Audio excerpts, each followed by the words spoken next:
Brian, right? Yes, Brian, Okay, with an I. Brian with an I. Yeah. Interesting. Okay. Yeah. I don't know anyone with a Y. Is that common? There are Brians with Ys. Oh, yeah. Yeah, Yep. occasionally. Braden spelled my name with a Y in a text the other day. Oh, man. He's only known me his whole life, so. It was autocorrect. Yeah, Oh, for sure. It's autocorrect. Yeah. Always. It's always I think autocorrect. Brian with the Y is just Ryan with a B on the front, you know? There you go. Yep. It's a good way to look at it. Yeah. People always misspell Micah. It's I Mitcha. bet. Yeah. Yeah, is what they spell. Yeah. Or I had someone spell it Becca. Oh, wow. Yeah, that was There's fun. not even a B. Yeah, Starbucks, there? man. They Oh, just the Starbucks will do yep. that. They Yeah, went Starbucks. and they asked my name like 4 times. At that point, I knew something was wrong. Yeah. But I doubled down. I kept saying Micah, Mhm. and they come out and like Becca. Nope. Nope. No. Sometimes they'll call you Mika. Oh, Mhm. Mika, Mitcha. Yeah. I get everything. But anyway, Ethan's an easy name. Ethan is an easy name. Although I did get called Nathan a lot growing up. Oh, yeah. It's your own fault. I mean, You look like a Nathan. okay. Take that as you will. Is that good or bad? I'll let you decide on that one. Yeah. All right. So we're here with Brian. Yes. Brian, you made the trip up from Texas. You were Mhm. here just kind of in the area. Yeah, I'm doing a southeastern loop. I have some time on my hands, and there's a lot of things I wanted to do. I wanted to come and try Braden's restaurant, which is Okay. closed today because of the storms. But Braden, that's all right. aren't you the owner? Yeah. To do that, and then also my youngest son is a junior at the College of Charleston, so tomorrow I'll drive out to Charleston. Awesome. My parents live in Destin, and I haven't been to their place yet, and so we're going to swing down to Destin, check that out, and then go to the North Shore of New Orleans. It's like a bedroom community north of the lake that's above New Orleans. It's called Mandeville. It's where I grew up, and nice. I haven't been there since before Katrina, and so I'm going to go check out my old stomping grounds, and then zip right on over to Dallas, where I'm from. That's Wow. a lot. Yeah. It's a big itinerary. It's a day of driving, a day of chilling, a day of driving, a day of chilling.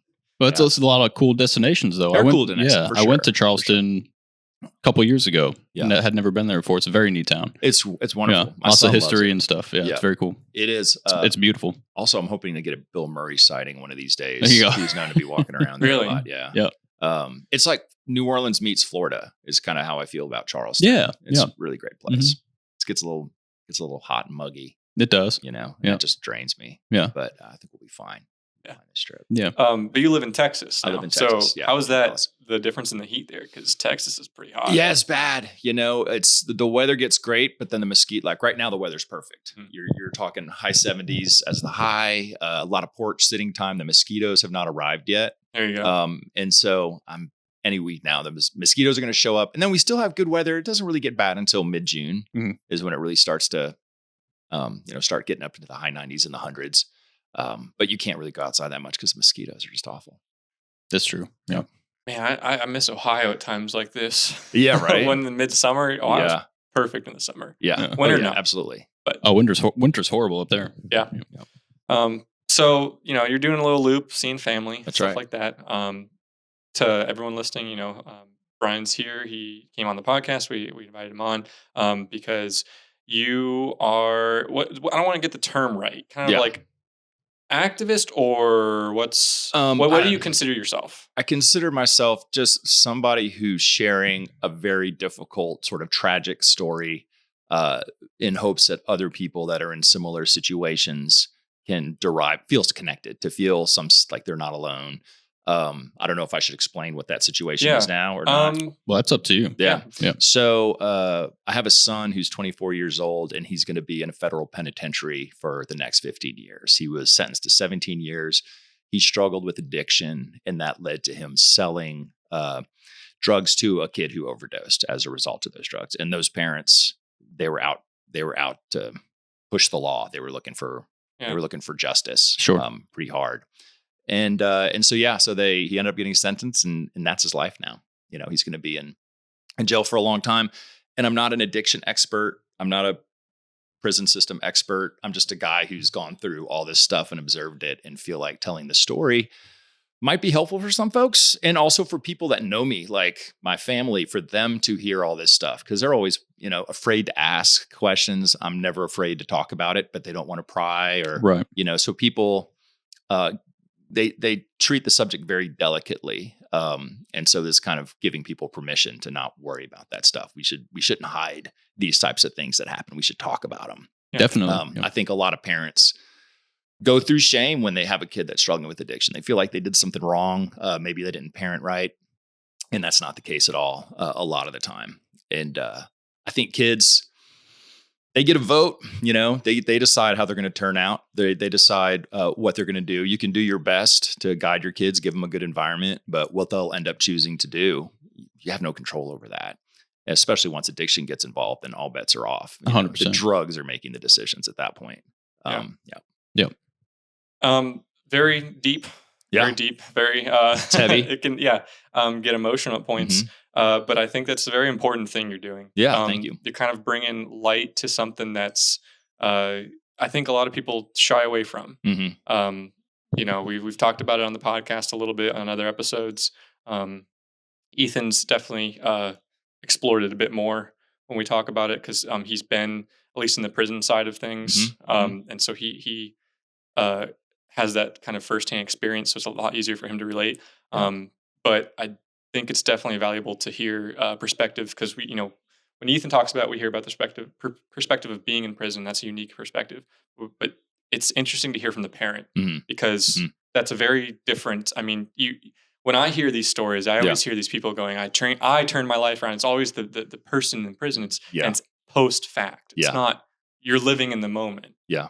So it's really I'm really excited to hear what you have to say about that because it's a unique perspective that I've never really heard. I'm sure it's out there, but I mean, who really hears it? I mean, everyone who's in jail has a family. Most, if they're lucky, that's able to help them out. That's able to be some sort of a connection, a touchstone for them while they're in there. It's a weird world in there, man. It's an upside down sort of life. And, I don't want to speak on it in ways because it's not insulated. I don't want to tell any stories that could get him in trouble where he's at. Sure.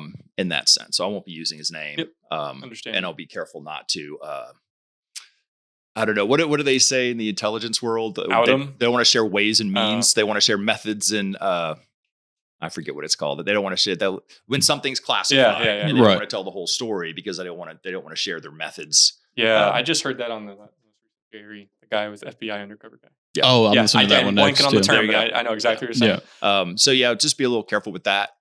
Just something to remind myself of. But the real question that always runs through my head is, did he deserve it? Is this really justice? Is having an addict that's selling drugs to serve their addiction to another addict, they're both being eaten by the monster of addiction. Right. One ended up between the teeth, one ended up getting swallowed whole. Addiction is the perpetrator here. For sure. In my mind. Yeah. But for a family who loses a loved one to an overdose, I could see them wanting to make sense of it, wanting to get closure, wanting to blame somebody else for what their son did. It helps maybe them absolve it. I've definitely spent a lot of time imagining my son dying.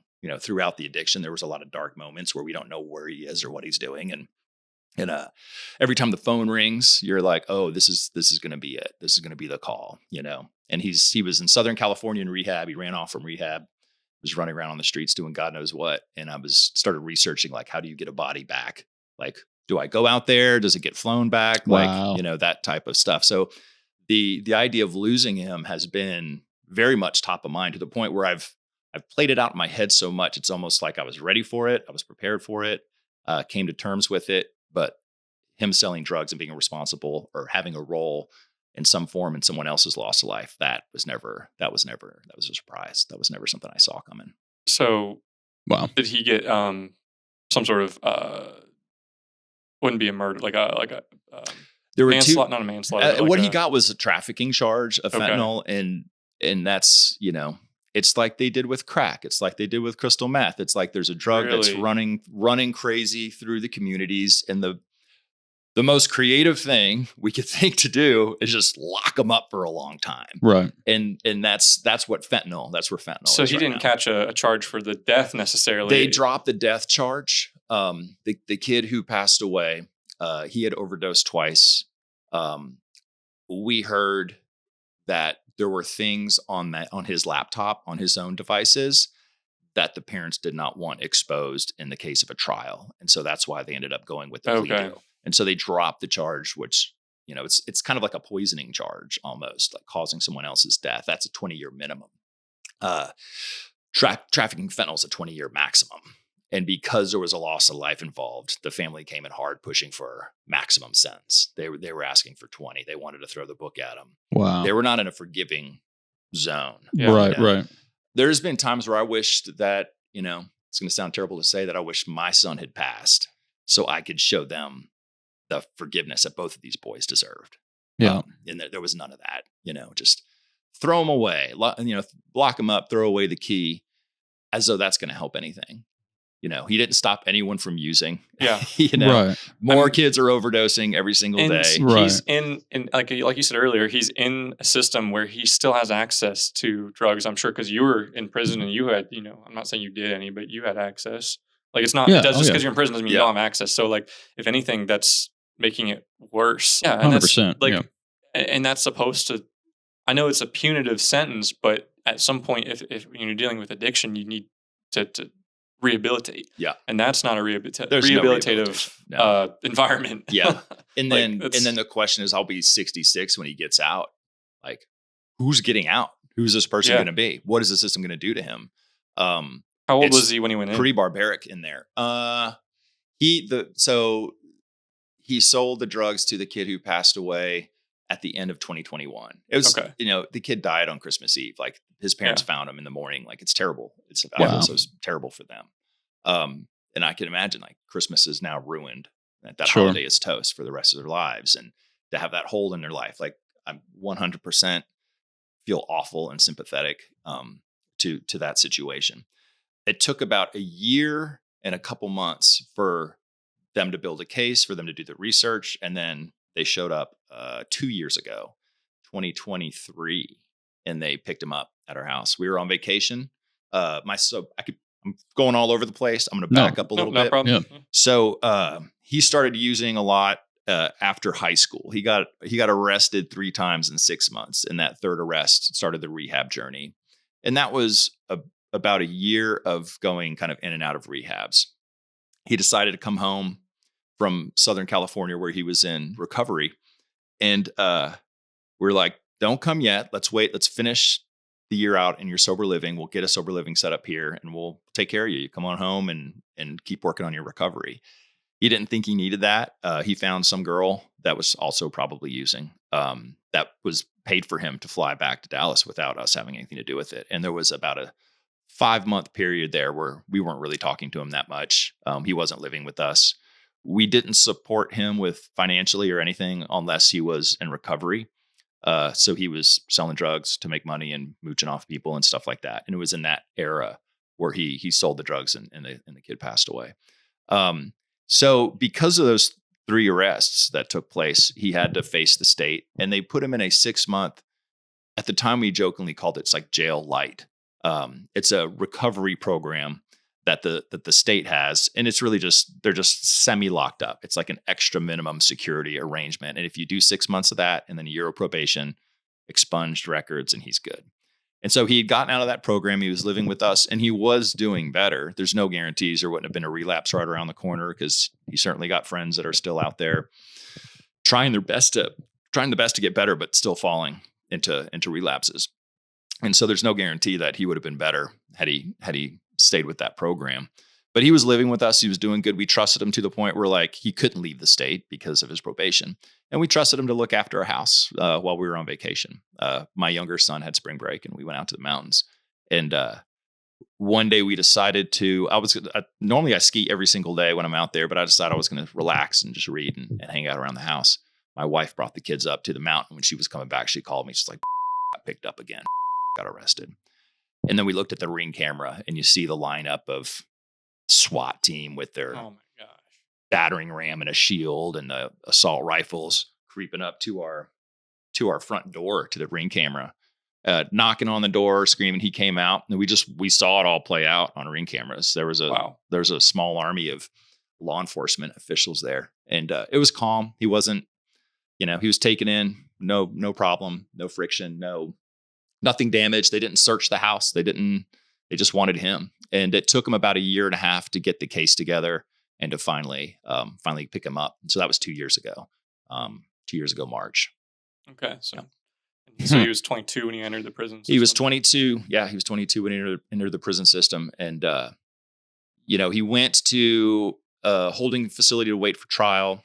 Then he went to, just before sentencing, he went to, they call him a transfer unit, I think is what it's called. That's exactly what it's called. Yeah, and he was at a transfer unit. And then after sentencing happened, they were bringing him to bringing him to county, which is in, he had a stop at a place in Mississippi where he was one of like 4 white people in the prison. And that was like ridiculous mistreatment in that space. Yeah. Being put in solitary a lot, being set up for things by other inmates and things. It was a rough spot. And everyone else that he was transferring with all moved on, and he was stuck there for about a month before he finally moved to the final place. And this particular prison that he's in has a lot of gang activity. It's a medium security. It's no joke. But and that's another where I wonder is jail or death? Like which one is harder? Of course, death is hard. They're gone. There's a hole in your life. But him being in jail is like getting phone calls from hell. So would you rather just have your kid move on and make peace, or just keep having to relive the nightmare? It sounds harsh, but like, with the death aspect, you've got the memory. You've got their memory. They're at rest, like you said. But you've got to live every day with, hearing a phone call from him and hearing how bad it is. And just brooding on the fact of what he's experiencing. And like you said, who is he going to be when he comes out? Yeah. Because he was, 22 when he got in there. You're still figuring yourself out. And so that's going to be he's still going to be shaped. You're still being shaped and molded by your environment. And so that's just going to cause all sorts of issues. And go ahead. No, I'm just, as far as all that goes, because I was what led me to being in prison was the same thing, was drug addiction, right? Yeah. So that's what got me tied up in that system. Methamphetamines. Oh, wow. Is what got me into all that. And as far as like the death versus being in jail, I think a big aspect of that is who is that person going into jail, right? Before he got locked up, right? You got a lot of people who get locked up who are career criminals, you know what I mean? Who probably should, or I'm not going to say should be dead, but might benefit society better from being dead than in jail. Like violence. But I feel like people with drug addictions and stuff like that, I feel like they're not necessarily bad people. No. You know what I mean? And my biggest thing while I was locked up wasn't 15 years. I was only in for 2. I got sentenced for 5, served 2 of them. Was it state or federal? State. Yep. So I was in county for a year. That's a better deal. Yeah. County for a year, and then I was in the state system for a year. Was that here in Nashville?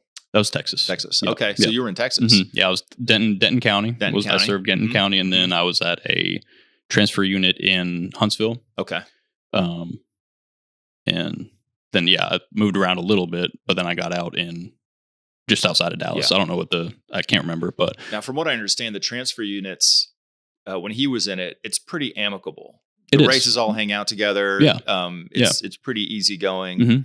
And he would talk about when he was in a transfer unit that he's preparing for war. He's preparing for battle. 100%. Because once he goes to the place, once he gets to that medium security unit, it's going to be you got to be locked in. Yeah. And I don't know, was he in county for a little bit, I'm assuming? He was waiting like trial or sentencing. He was, I forget the name of the place. It's a little bit east of McKinney. Okay. He was there for a while, and then I think he was at Cimarron, which is in Oklahoma, was his transfer unit. It might not be Cimarron. Cimarron might be where we wanted him to end up. It's a minimum. But so he was there, and then he, once the sentencing was done, it was off to the medium security unit. Gotcha. Yeah.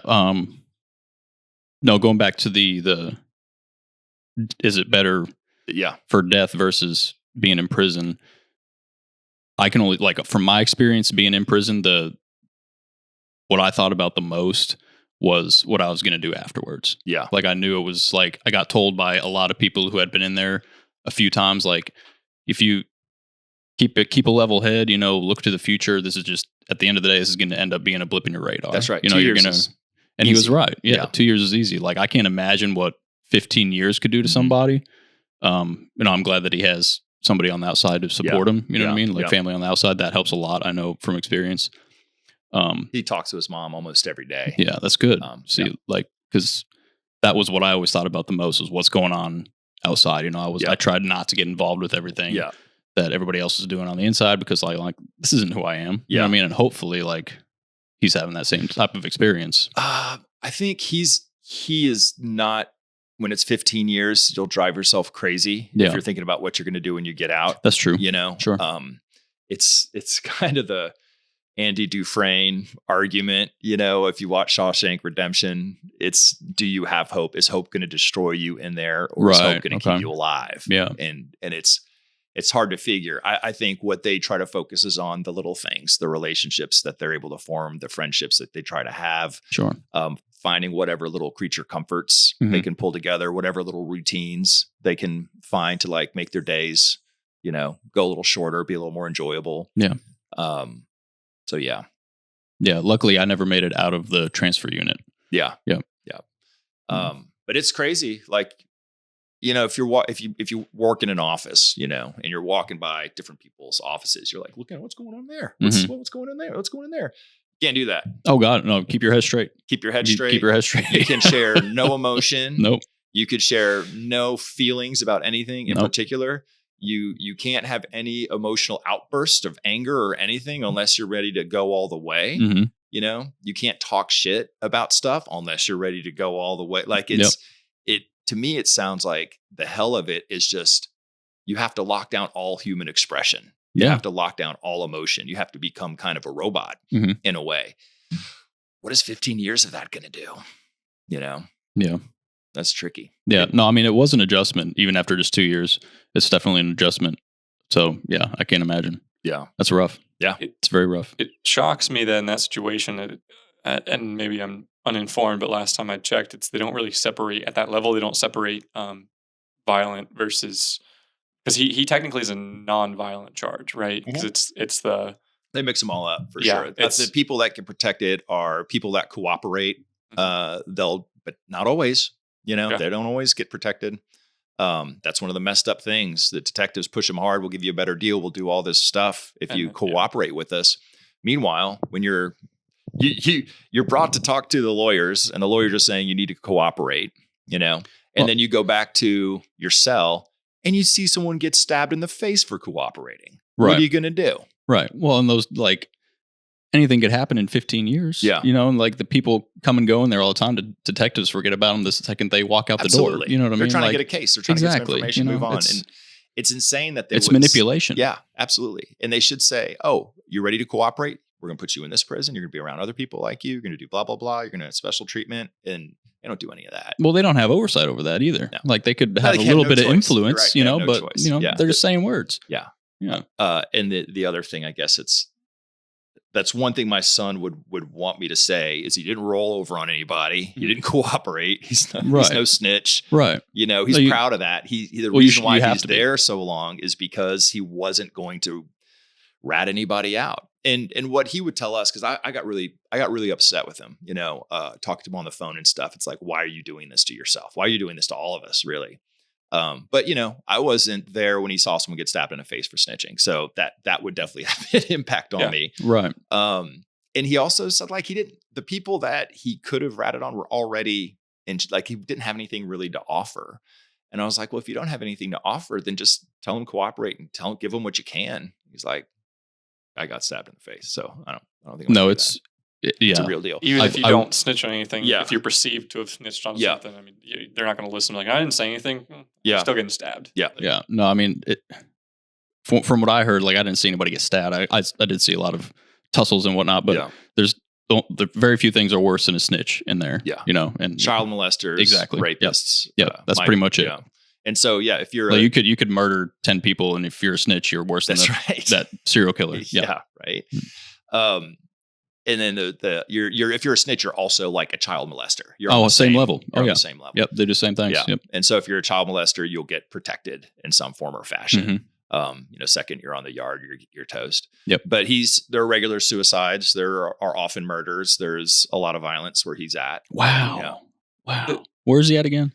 He's in it's in Wow. That it gets me, that child yeah. in there. Then That somebody who's cooperating with the that authorities. that baffles me, because Yeah. that, and I mean, I don't know if this is going to be a too harsh of opinion, but they're the ones who should be under the jail, Right. like, I think under it's the a prison, like, systemic thing. It's going to what you said. It's the Bureau of Prisons. They're the ones who are making sure they see so many child molesters get, and they probably should get hurt. Man, like I'm not Oh, a fan, that's yeah, Yeah. exactly. but they see these people get slaughtered basically, and they're like, we gotta. So it's the BOP that's separating that. Mhm. They don't care about snitches. Yeah. No, I mean, I wish that. you think they'd reward the snitches? Well, you 'cause- think so? Well, yeah, That's like, what I'm saying. Like, I wish that system worked. Like, I wish the people who wanted to cooperate, make themselves better, and put the bad guys away. I wish that system worked, but it doesn't. Yeah. That's as simple as it is. Yeah, and that is something that on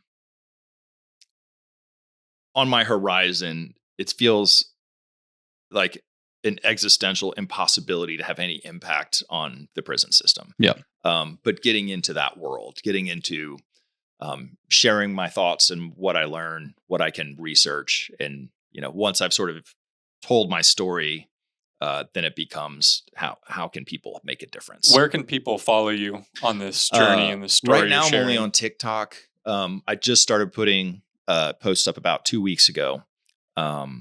It is made for the mess. Made for this mess is Okay. made for this mess, and I really do feel that way. I feel like I'm in a weird way. My wife and I are built to handle this. Like we're in a really good place to manage it. And I started posting content 2 years after the feds came and picked him up. And so it's kind of like, I'm ready. The dust is settled. I've got, the wounds have scabbed over and healed. The scars are really visible. You're ready to try and tackle the I don't problem. become a mess when I talk about Yeah. it. Right. I don't become. No, you've been very composed. I don't Yeah. become a mess when I talk about it, and talking about it has been awesome because my wife and I have conversations about, well, what do you post tomorrow? Well, I wasn't thinking about telling a story about blah blah blah, and then we would go down memory lane and we'd process and talk about the things she remembered, talk about the stuff that I remembered, and it's been really therapeutic, just to kind of go through those stories. So my kids call me Pops, and so at Pops is my or at Made for This Mess, and Pops is the name that's on there. Yeah.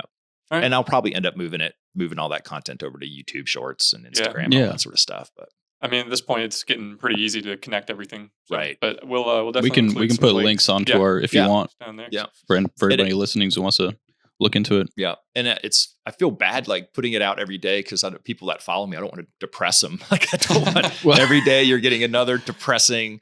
For me, it's great. Like for me, it's Well- I'm getting it out of my head. I'm getting it out of my heart. And I'm putting it out there in the Yeah. world, and it's really therapeutic. But I could see for somebody else that's listening, to be like, man, that life is so sad. That seems But I think there's a way that, and I think I saw Braden had sent me a video, and I think you did it in a way that, from what I've seen, is weirdly almost uplifting. Yeah. Like Oh, yeah. it's a positive outlook on it. yeah. And I think that is very, very valuable. Yeah. Because that allows people, like you said, you feel like you're depressing people. Yeah. But when they can see the way you're acting and Yeah. the way Yeah. you've got hopes and you're being optimistic, that is such an inspiration. Yeah. I think that far outweighs That's the the hope. depressing side. Yeah. And I mean, a lot of what you see in the world, interventionists, there's a lot of those guys, the guys that show up at your house and have the hard conversation. And those guys are fantastic. Like if you watch an interventionist talk, their ability to speak extemporaneously and make really convincing arguments and destroy an addict's point of view or whatever they're saying, like they're so sharp. They're so sharp. And some of the guys I follow, and then that's great stuff. There's a bunch of people who talk about their addiction, that talk about their recovery journey as they're going through it. I don't see, and there are parents that are struggling like with an active addict, and they're like, this happened today, and they're coming back around. I'm trying to hold to like whatever, they're sharing their daily story. But there's nobody that's saying like, this is how you live your life when this all happened, And in a way, my son going to jail has been it's been a blessing for our family in a lot of ways, because we have friends who still have kids that have ran around with my son, and they're still in and out of rehabs. They're still relapsing and all that sort of stuff. And it brought a lot of peace to our life because I don't have PTSD from the phone ringing anymore. Where is he? What is he doing? What's happened now? Is it the cops calling? Are we going to, that's just the uncertainty that an addict keeps their family living within. He's just held still. He's locked up. He's in this place. And so we've kind of been spared the constant chaotic heartache of having an active addict in your family. And so in that sense, there are positive, hopeful things involved in that. I also think, maybe my son needed to be held still for a long time. Maybe that's the only way he's going to get to where he needs to be, And so I can agree with that. Yeah. That's definitely a possibility. Yeah. Yeah. I feel like I could have ended up a lot worse off if you didn't get caught. If I didn't get caught. Yeah. It could have been a lot worse. From what I hear, meth is one of the hardest. It's one of the hardest to kick. Oh, like I was using for a couple months, literally like 2 months, 3 months at the most. And I can't remember the exact time frame, but it took a hold of me pretty instantly. Like it was pretty much that first time. So your addiction was a 3-month long thing before you got picked up and put in jail? Yep. And it was that's a fast and furious addiction right there. Like I said, it picked me up first time. Yeah. What was the longest stretch of no sleep? Oh gosh, days for sure. Yeah. I would say probably 3 days, 4 days. That's why I think so. What ended up happening was I was on my way home from work, and I had it had been I can't remember exactly how many days, but at least 2 or 3 days since when I had slept, and I got off work and I was driving home, and it was about a 45-minute drive to get home, and I wanted to go home and sleep. So normally I would use in order to get home after being up for days, right, to make that drive. I didn't because I knew if I did, I wouldn't be able to sleep when I got home, right? So I didn't use, and before I got home, I fell asleep at the wheel and ended up rear-ending somebody. Wow. Yeah, at a stop sign. So I was going about 40, 45 miles an hour, rear-ended somebody at a complete stop. Wow. So my charge was intoxication assault with a vehicle. Yeah. Right. So, I don't remember what the original. original In your car at the time? Did you have? No, I didn't have a bunch in my car. Blood test and saw it. Yeah, they took my blood. Cause I had to get. Did you do wake up in the hospital, handcuffed to a bed or anything like that, or you were? You got released, didn't you? And then they came and got you. No, so the wreck happened. So I fell asleep, woke up, broken wrists, airbags off, didn't know what was going on, in shock, whatever. Yeah. Put me in an ambulance, took me to the hospital, set my wrist to carry me, all that, and then got a warrant for my blood because they asked if they could take it. I said no. And so they got a warrant, and then they let me go that day, but then they had to wait for the blood results and everything. So it went about my normal life, kept using. And I think it took them four months, maybe. Wow. Maybe 3 or 4 months. Yeah. But it was definitely a couple months that you're living under that dark cloud because how because I didn't know I didn't know it was going to go on. I didn't have an experience with the system like that. I didn't know what exactly they were planning on doing. I didn't have any contact with other people in the accident.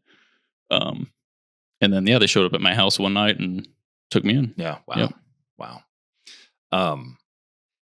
I think that the year and a half, my son knew he sold the drugs to the guy who died. Mm-hmm. The smoking gun, they got a warrant for his iCloud account. They were able to see all of his messages and stuff. And the smoking gun was him telling his girlfriend, texting her and saying, "Hey, that kid who died, I sold him the drugs. I think I'm the one that did it."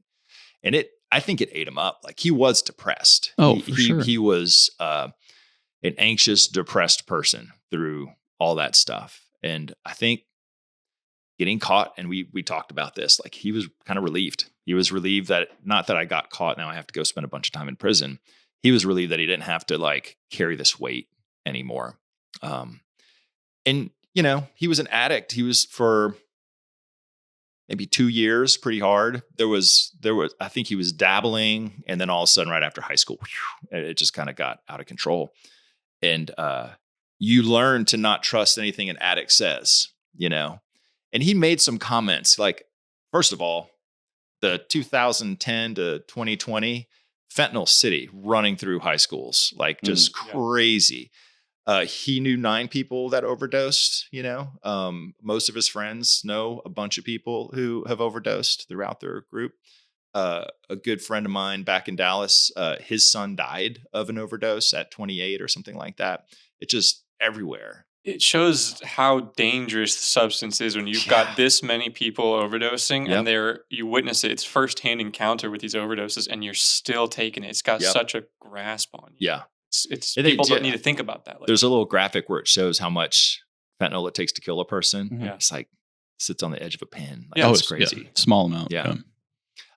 So yeah, there was a time where he kind of hinted that he'd say all kinds of stuff. And there was a time where he kind of hinted that, you know, he sold some drugs to a person who overdosed. And at the time I just like, whatever, dude. Like, you get to a point when you have an addict in your life where you just kind of let what they say go in one ear and out the other, because you're tired of the detective work or trying to figure out what they're saying is true or not. You don't want to get trapped in their weird little stories and things that they're saying. You feel like everything they're doing is a manipulation. That's the drug. That's the addiction. And so I got to a point where he would say stuff and I didn't know what to believe or not to believe. So I just let it all just wash past me and not really respond. And he made a comment that once, and I was like, is he trying to manipulate me? Is he telling me this story to pull some sort of sympathies out of me? Does he want something, you know? Because it turns out he was right. Like, he wasn't telling a story. He was telling me the truth. And so yeah, back to this, going all the way back to the point where he was picked up by the feds. We saw him get taken in. He had a friend at the house with him who filmed a little bit of it. And he's like, I don't know what happened. I don't know what they're taking him in for. I think my son knew right away what it was. And we were talking to a lawyer, and the lawyer was telling us, this is what I'm going to do. I'm going to talk to these people and figure out what's going on. And it just kind of hit me. I was like, oh, he sold drugs to a kid who overdosed. Like, it's just boom. It just hit me. And that was a terrible day. It was an awful day. Awful week, like worst week of my life. Spending, like, where I live in Dallas, St. Patrick's Day is like a big thing. You know, we live right by the street where all kinds of craziness goes on, and all that partying was happening all around our house. We're just holed up in a dark room, having conversations with lawyers, just trying to cope with like this new reality that just, you know, came down like an avalanche. how was the lawyer process? How did that look? It's the worst. I mean, I'm not like a lawyer hater or anything, but it's really tough because it's a federal case. And so there's not a whole lot you can do. And we talked to a bunch of different lawyers. The lawyer that we talked to, it's kind of like, do you want the tall glass building lawyer or do you want the little house lawyer? You know, and there's everything in between. And we decided to go with the big tall glass building lawyer who has an awesome, you know, office that looks out over Dallas and all that sort of stuff. And ended up not being a great choice. I felt like we were just kind of getting the lowest quality of treatment from them. And whenever we'd have a concern, the lawyer would sort of like bully argue against us. Why? Whatever he's like, I felt like we were being gaslit. Our concerns were being ignored by the lawyer. And you don't know if he's telling you, well, we can't do this because of X, Y, Z. Like, I guess that's what you're doing. I don't have a law degree. I can't tell you. I can't argue with you. It's certainly a field where I've had some experience with working with lawyers, and it's definitely, like you said, the gaslighting, the bullying, the, you know, well, just take me for my word. Let me do my thing. Stay out of it. Like, and I'm not saying I'm sure a lot of them go through all these cases and they only have so much time in a day and they got all the stuff they're doing, but there are certainly those, and it seems to be, like you said, the tall glass building ones, the professional ones that seem to punch in, punch out. Yeah, they don't even know your name. Yeah, they know you by your case number. They know you by. They don't know your name. They don't know your parents' names. They don't know anything about you. Yeah. They're just like, well, I'm going to clock in for 2 hours, work on it for 2 hours, do what I can, and move on. Yeah, and so it's unfortunate because you're playing with someone's life. Yeah. like the work you're doing as that lawyer, and this isn't all lawyers. I'm not saying all lawyers, but I've experienced this, and it sounds like you have, where they're playing with someone's life and it's your job to do what you can to help them. Yeah. And when you get that treated like that as interacting with them, it's got to be demoralizing. Well, you just get angry. Yeah. You cannot argue a lawyer. Yeah. Yeah. That's their job. That's their job. Yeah. They get paid to do it. Yeah. I'm going to move this mic. But yeah, go for it. But the, we talked to some the little house lawyers, the John Grisham lawyers, the young, scrappy upstart. Trying to make a name for himself. Yeah, trying to make a name for himself. They they would often come out with really depressing news right off the bat. You'd have a consultation, you tell them your story, and like, oh, this is not going to be good, guys. This is what you need to be ready for. And the guy who gave us, like, the guy that we talked to, the glass building lawyer, he was like, we're going to figure this out. We can do blah blah. So the lawyer that gave me hope is the one that I went with. I should have gone with a lawyer that was giving me the hard facts right up. Just giving me open, honest. Yeah. The other guys, trying to get you to. That's right. To buy in. Yeah. Well, we felt like the lawyers that were giving us the hard facts up front, telling us how difficult and futile our efforts are going to be. I thought, it's like, well, he's already made up his mind. He's not going to try very hard. Like, that's what goes through our head. Right. Like he's for sure. He's prepping us to not try very hard, almost. Right. But I don't think that's the case. I think it's, if you're unlucky, you'll have to do this once in your life. And so you get one rep of finding a lawyer to help your kid get out of prison. And, you don't have any practice. You don't have any experience. You could watch YouTube videos and be spun around by all kinds of different advice and guidance. At the end of the day, we went with that guy. And I tend to judge them from my perspective as somebody who manages people, that in my field of business, I work with people, and there are ways to lead that I respect, and there are ways to lead that I don't. And I would see our lawyer so we had our lawyer, and we had his employee, the attorney that was assigned to our case, and he threw him under the bus in front of us. Like, he did some stuff, and they didn't get a deal kind of worked out right, and some paperwork was messed up, and he, right in front of us, he threw his employee under the bus. And I'm like, your name is on the building. Your name is on all this stationery. Like, it's your fault. And what a crappy leader to throw your employee under the bus right in front. Like, oh man, not taking responsibility, not looking out for his own people. So if he's not even looking out for someone that works for him, why would I believe that he's looking out for my kid? Right. And so those are the types of things in the lawyer experience, that was just so demoralizing. Yeah. Depressing. Well, I mean, number one rule of leadership is get accountability for That's yourself and your people's actions. That's show up to a meeting with his $1,000 streetwear Burberry hoodie and flat brim, brand new, clean New York Yankees hat. Right. And I'm like, are you trying to get in a rap video, or are you trying to get my son out of prison here? Right. I'm not impressed, And so I think if I could do it again, I'd go with the little house lawyer, not the tall glass building lawyer. Yeah, I mean, I feel like little house lawyer like that is still, like we said, he's still trying to make a name for himself, but he's also still trying to do good. He also thinks, he's going to try hard to do what he can, while the other people with a little bit more experience already know how things are and know exactly what's going to happen, and but they still want your money. You know what I mean? So sure, and I should have known better. I mean, it's part of my DNA as a brand, is like, I don't care about artifice. I don't care about pomp and I'm not impressed by the fancy front that people put up. Right. And that little house lawyer doesn't care about that either. Right. He's in his little house, is kind of squirrely, and he's got books everywhere, and they can have a little kind of a nutty professor sort of vibe about them, a little eccentric, Those guys, they're not there to impress anybody. They're there because they love the law and they love helping people. Right. I feel like the lawyer we got loves himself and uses the law to enhance that love for himself. Sure. I mean, hindsight's always 20/20, though. For sure. Yeah. And so we were not at all happy. We felt like they felt like, well, if he doesn't cooperate, there's nothing we can do. Mm-hmm. And so that's what we're paying you. There's about $100,000 spent on this lawyer to just push him to roll over and make their job super easy. Exactly. But the family, we were in a hard spot because the family that lost the kid, they were out for blood. They really wanted to see him get locked up. In their mind, I'm sure there's some revenge, eye for an eye sort of spirit there. It felt that way in the sentencing.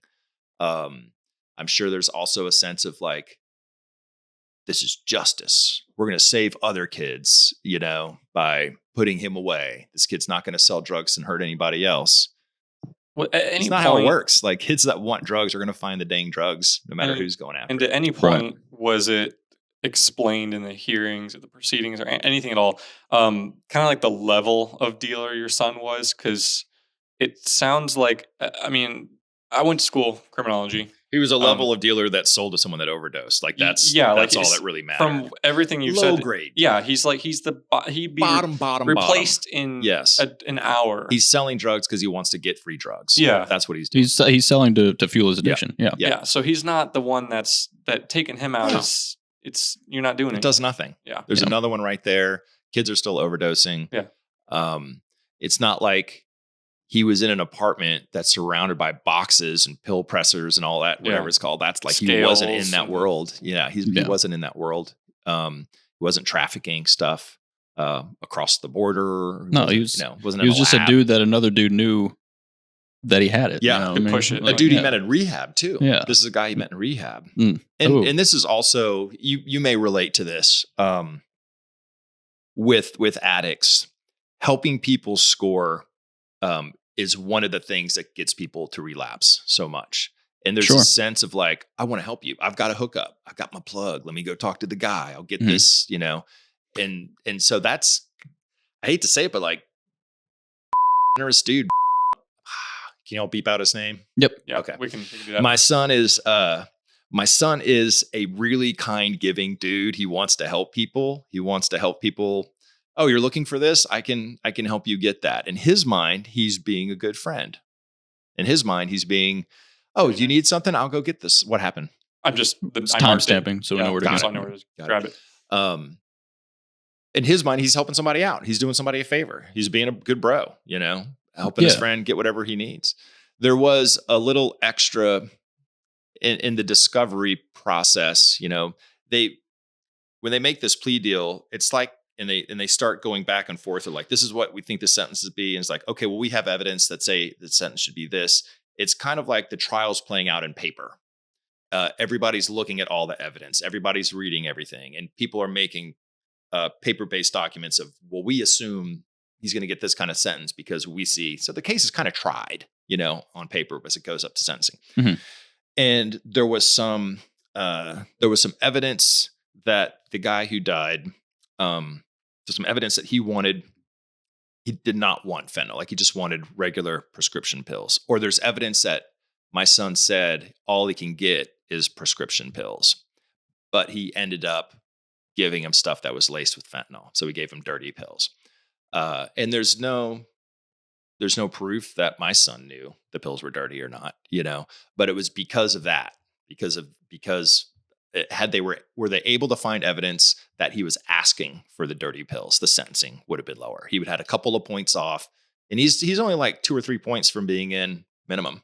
Like he's at the, oh wow, he's just the worst luck ever. Just, and so he's got to work those points down with time. And you could get a job, you can go into different programs, but again, they're locked down so much. So right. I don't know what's going to happen. It'll probably just be time. Pills, so opioids. Yeah. Opioids. Oh, everything, whatever. Right. Well, I was going to say, there's, I don't know if we want to go down the rabbit hole of the opioid crisis. How easy it is to get addicted to those, but. Well, yeah. But I mean, that's I'm not a drug expert. I'm not an addiction expert. Yeah. I'm a parent of an addict. I'm not a therapy person. I don't have any degrees or I'm not certified for any sort of therapy or emotional support. I'm just a guy that went through that stuff as a parent, Right. Well, I mean, experience, I think, is better than any sort of education you can have at the end of the day. You know what I mean? So being through something like that already makes you qualified, in my opinion. I think so. I think to talk to another parent that's going through it. A friend of mine is a therapist, and she'll come and talk to us, be like, I've got this. Of course, she protects all the name and stuff, but she's like, there's a client that has a son that's a lot like, is it okay if I, have him talk to you guys? And so there's those types of things that go down as well. Yeah. It's such a weird world that you go into when you get into having an addict. Nobody knows what it's really like until you're there. Did you give your parents hell when you were going through addiction?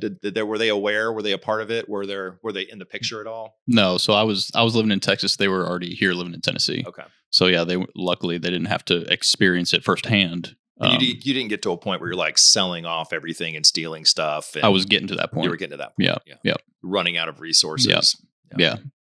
No, I was, took a couple things to the pawn shop to pay rent and everything. Yeah. So yeah, it was getting pretty bad. Like I said, if it took a hold of me super quick. Yeah. And if it had gone on longer, it would have been a completely different story. Well, congratulations. Yeah, First thank of you. all, way to go. That Thank is you. a hard drug to kick. And that's anybody that can find recovery and do that stuff. Like, imagine what else you're capable of. Yeah. You know? Yeah. It's hard stuff. I don't think I would have been able to kick it, which is why like I am thankful for the fact that That you got caught. I got caught. Yeah. Put away for a little bit. Now 15 years is a much different picture. Now I will say that when I got sentenced for 5 years, which is a little longer than 2. So I thought state you can you make parole pretty easy, right? Compared to federal prison, which I don't think is 80%. Yeah. 80%. Okay. I couldn't remember that. Because I'd met a few people in there that were doing federal time and just were transferring to somewhere else. Right. So I knew it was always a little bit longer. I don't know where I was going with all this, but well, I think you were talking about how, being caught and going to jail. Oh, sure. Was probably beneficial one of the best for me. things that happened. 100%. In your life. Because I didn't have, like, I was living with a good buddy of mine that I went through high school with and some of his friends. We had a house together. There was 4 of us. Yeah. And they didn't know anything about like drugs or anything. None of them were users or anything. Like they didn't partake in anything I was doing. Yeah. Like, so, why has Ethan been up all week? Right. Like, yeah. And then like everybody kind of did their own thing. They were in school, that we all had jobs, whatever. So I was kind of alone in it. You know what I mean? I didn't realize what was going on myself, I knew what I was doing was wrong. Yeah. You know what I mean? Like I knew I shouldn't be doing it, but like addiction, the drugs are running your life. Yeah. You know what I mean? Like whatever you're addicted to is literally running your life. You know what I mean? So it was hard. And it wouldn't have happened. Like it's going to end one way, right? You're either going to be dead, you're going to get locked up, or dead or jail. Dead or jail. Yep. That's it. Mm-hmm. So play that movie long enough. We all know how it ends. Yep. And kind of going back to, did he deserve it? Is this what's best? Has justice been served? Sort of a thing. That's a question that rolls around in my mind all the time. Like, I think 7 years. I think 7 years, 5 years, that would have been perfectly fine justice. I think 15 is steep. 15 in my is opinion, really steep. steep. Justice would have been served. That story. Yeah. Justice would have been served had they found maybe, where he was getting it from. Sure. That would have probably been a better, if you're speaking purely justice aspect. Now it's all perspective. Yeah. I mean, I'm sure the parents felt like they got justice, but it's not going to fill the hole. Yeah, it's not going to, So, and it's unfortunate. This has been racking around in my head. Did the lawyer try to play the addict for drum your son up to his actions being an addict at all? No.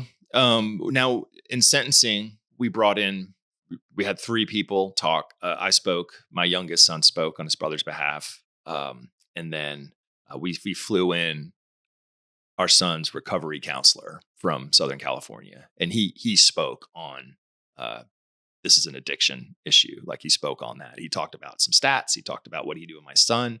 And he talked about how this is what happens with addicts. It's not this kid is a bad person.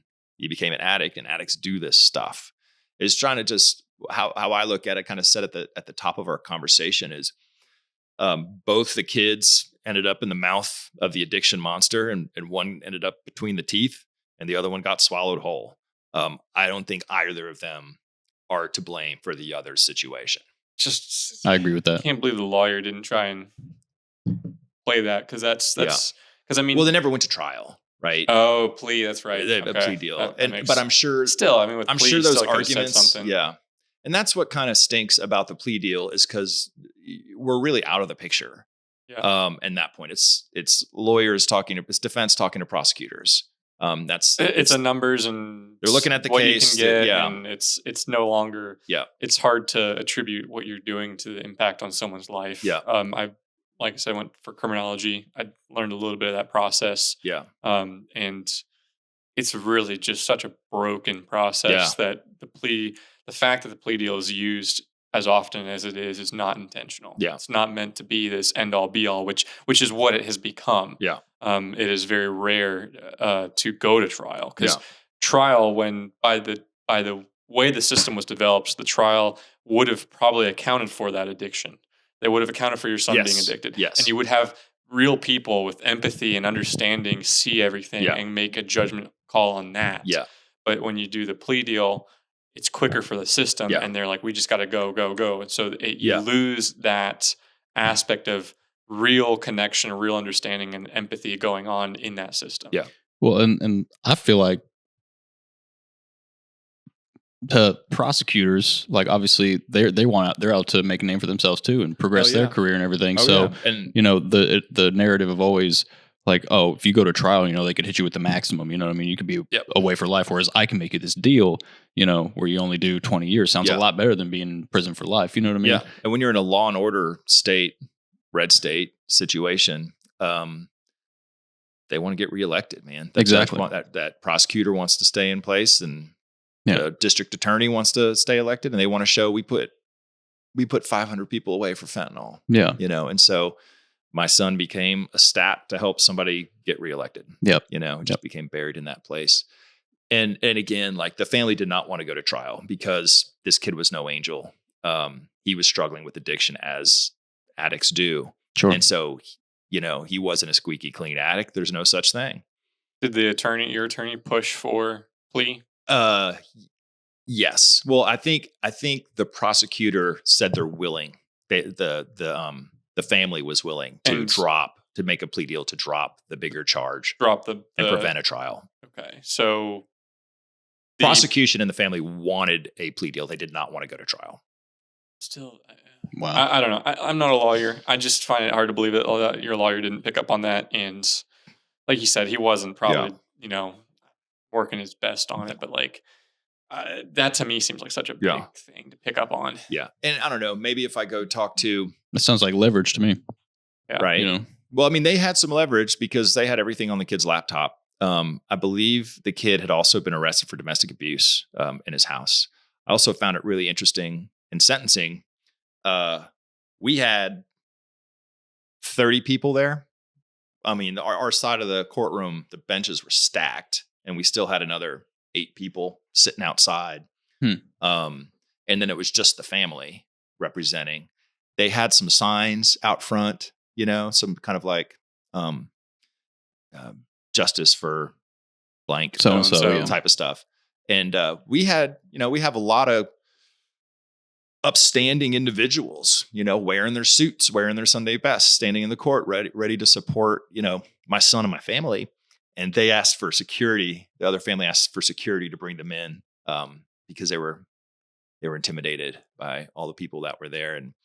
And they want my son to be a monster. It makes this whole story so much easier for them if my son's a terrible monster that needed to be taken off the streets, which he wasn't.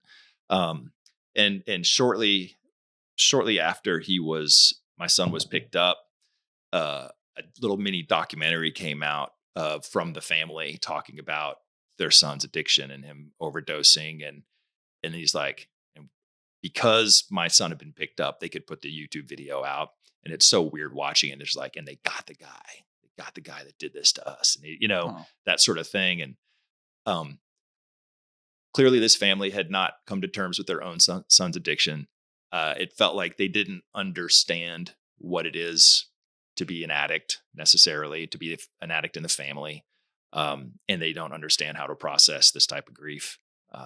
So my heart goes out to them, but boy, I wish they were more emotionally involved and evolved to look at this from a bigger picture like I would and be like, we don't need 2 kids to be ruined. We lost 1 kid. We don't need to lose 2. How old was the other kid? I think they're about the same age, okay. Over 21, but younger than 24, 25. Yeah, they don't even know what they're doing. So a good friend of mine whose son died of an overdose, he knows who sold the drugs to him. He knows them. He knows the family. He's like, I'm not doing anything. Just bury my kid and get on with my life and make peace with this, because he didn't want to ruin 2 people's lives. And I was like, man, I wish my son sold drugs to your son. That would have been such a better deal overall, It's just the difference there between the vengeance versus the forgiveness. I mean, it's just... My wife would be on the vengeance tip. She would be. She'd be finding everything out. She'd want... I would be the... It's difficult let's end the cycle of... That's such a easy reaction. Yeah. So it's difficult. And I couldn't fault somebody for that. Because I look at my son and what would I do And I can't even imagine that situation. I'd like to imagine I could be a little bit more open minded, but I mean, it'd be so easy to just drive right in, like get that guy. But Yeah, I mean, I think sorry. well, basically, I'm just saying it's like, I mean, it's unfortunate, and you wish, like you said, they're been a little more considerate and thought more about it, and not been so knee jerk reaction and been so vindictive and trying to get them. They were so sad. They're Yeah, I mean, pretty and that's the thing. pathetically sad. It's- Just destroyed people. Like you said, I think a good point you said was they hadn't come to terms with his addiction. I don't think so. So to them, they're probably imagining their son before the addiction, and they hadn't considered. It doesn't sound like they're weighing the monster that is addiction, what it can do, and how it changes people, and how their son who overdosed, you know, he's a victim, but he's also like it's a game where it's all victims. Yeah, it's not. It's cut and dry as you know, of gang violence case or something like that. It's like, no, this is like everyone involved in this was a victim. Yeah. Now it doesn't excuse the actions, but you need to understand what's going on. Yeah. Like, what was driving. There's no murderer here. Yeah. Your son addiction is didn't the try murderer. to kill their son. That's like right. It was, Yeah. There was something that, you know, in the sentencing, my son spoke, his recovery specialist came in and spoke, and then the dad spoke and the mom spoke, and the dad opened with a joke, which was like the most cringiest, inappropriate thing I could have seen. He was something along the lines of, you know, well, courtroom dramas seem a lot more fun on TV, you know? And it was just like, oh, dude. It was, and you could tell like it's kind of like a sport, you know, the defense decides who talks first, you know? And so, of course, coin flip. And so we spoke first, and we probably had 50 letters of recommendation from a wide range of people that went to the judge. And then you're writing what you're going to say. Like I had the letter for the judge and I wrote what I was going to say. And it took me months to write it, because it's like, my sister said it best, like, it's like I'm trying to save his life with my words. And that's a tough amount of pressure to kind of have on your keyboard when you're trying to put your thoughts down. And so my goal was to acknowledge their loss, ask for forgiveness, and humanize. Sorry, I have to beat that out. Yeah, no, we got it. Humanize to humanize my son as much as possible. And I could, my wife said this, she could see the other family scribbling notes and looking over each other and like trying to like respond to things that I'm saying. Yeah. Cause that was a good point. We need to say this to, you know, do whatever. Clearly wanting to undermine whatever it was. The vindictive. Yeah. And then, you know, the mom couldn't get up. My wife wouldn't be able to get up either. That makes perfect sense. You know, a friend of theirs got up. She threw the book at him, and the dad got up, made a stupid joke. And then I had this bit that it was so wrongheaded to me, but he was so convicted in his talking. He was like, we're all losers. My son's a loser. Your son's a loser. Y'all are losers. I'm a loser. And I was like, what a crappy way to look at all this. Yeah. What a crappy way to, like, how so defeatist. So, I mean, no attempt to find any kind of hope, no attempt to say, oh, I can turn this around. We can have a situation where not everyone's the loser, you know, and I could be the hero to bring that to this other family. You know, I don't want this other family to hurt like we hurt. So I'm going to help them. Now it's like, they need to hurt like we hurt. Yeah. You know, we need to pull them down into loserville, because misery loves company. Right. Easiest way to put it right there. Yeah. As far as all that goes, I feel like the biggest thing that should be thought about is how to fix the root issue. You know what I mean? Like, everybody's worried about how it affects them, which is natural and like expected. But like, I just wish it were possible for more people, like you said, to kind of have a more level head about everything and understand the real issue, which is, you know, that drugs are real and they're a problem. Yeah. And, you know, they make people who do things and think things and that they wouldn't normally think as a person. You know what I mean? It's not that family was torn apart before their son passed away. Yeah. Addiction does that. Yeah, for sure. Rips you up. Yeah. Rips everyone around you up. And I don't want to, again, it's when I go into this mode, I worry about being insensitive to the loss of life in their family. Again, I feel like I can imagine what that's like because I've imagined it many times. I was ready for it. I was prepared for it. And so I felt terrible for how sad that family was, and that they have a member of their family they're never going to see again until they move on to the next place, and that really is awful. And so I try. I don't want to like make them villainize them and make them feel like they're bad people. Two things, but when they throw your kid in jail, it's hard not to. It's hard not to do that. Yeah, my mom said this. It's like God's not gonna help them till they learn to forgive. And I like that. Yeah, I didn't feel like they were in a place where they're ready for that. And I mean, two things can be true. You can want them to have gone easier. You can want that. But you can also understand that they are hurting too. And it sounds like you were doing a very good job of that. So what it sounds like to me is they are lacking in the mindset you had with your son in addiction. They're lacking from that perspective. Probably no addiction counseling. Yeah. And it's hard to say what they did and what they didn't do, but the ability to forgive is a very strong thing. Yeah. Having that ability and like you said, that was their chance to do that and show that. And honestly, I think, in my own opinion, they would be in a much happier place than they are now. 4 years since their son's death? Yeah. If had they forgiven and let go of that, I agree. Then them facing, wanting to throw the book. Now maybe they don't think that yet, but I'm sure at some point, one day they'll get to that point. Yeah. It's a good point because I wondered, did I forgive them? Have I forgiven the family? And I haven't even thought of it like I would need to forgive them. Because they didn't do anything wrong. Yeah. Their son died of an overdose and my son had something to do with it. So, and they wanted my son, if anything, it's this sense of like, they really wanted to they wanted him to pay. Yeah. It's the attack that it felt like they're doing. Yeah. So and I think it's completely reasonable to wonder if, had I forgiven them, because like you said, you don't know if there's something to forgive. I don't know. I feel like it's your own personal judgment call on that. If you felt like that you need to forgive them for that, then, and it sounds like you've, done that. It sounds like you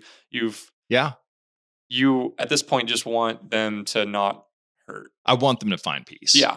And I think that's, forgiveness is not an act, it's a practice. Yep. And I do practice that when I do. It's why I wanted to turn the conversation back to this side of it, because I want them to heal. They look so broken, and I feel like we're broken too. We're a mess. I'm sure we all look like a mess, but I felt like I'm surrounded by people that really love us and care about us, and they're just them. Like I wish they had a big crew over there. I wish they had a bunch of people that were supporting them and that they were finding some kind of peace. And my guess is if they did have a big community of people that they were close to, they might be a little more human about it. They might be able to do the impossible and forgive the impossible thing, forgive the unforgivable thing. If they had more of a community around them, and maybe they do have a community around them. And I don't know, I'm just doing a lot of projecting right now onto their life. So I think about it all the time, but hasn't come out of my mouth yet. No, I like it though. Like community, I feel like is super important. Just to have, we're humans are just naturally, communal. Communal. Yeah. You know what I mean? I think the thing that really makes it hard for me is how distasteful some of their comments were. So there was the joke at the front. There was the "we're all losers" thing. There was a moment where they said, "We see you have a lot of people here. I just want to let you know we had hundreds of people at our son's funeral," and it almost became this sort of like measuring crowds situation. Right. I hope they did have a bunch of people at his kid's funeral. I hope they're surrounded by love and care and people that love them. But my sense is that wasn't. They seemed pretty closed off individuals. Yeah. And that his brother wasn't there, which I thought was curious. Like my son was there, stood up for his brother and spoke. You would think maybe it was just too hard. I could see my son saying, "I'm not going because if I see that kid, I'm going to jump over the bench and kill him." Like I could see, maybe it's one of those types of things. Like I just don't want to face that kind of intensity. Right. It sounds like they face they shut down in adversity. Yeah. Is what it sounds like to me, Yeah. and that's only it really only harms yourself. Yeah. In that situation. Yeah.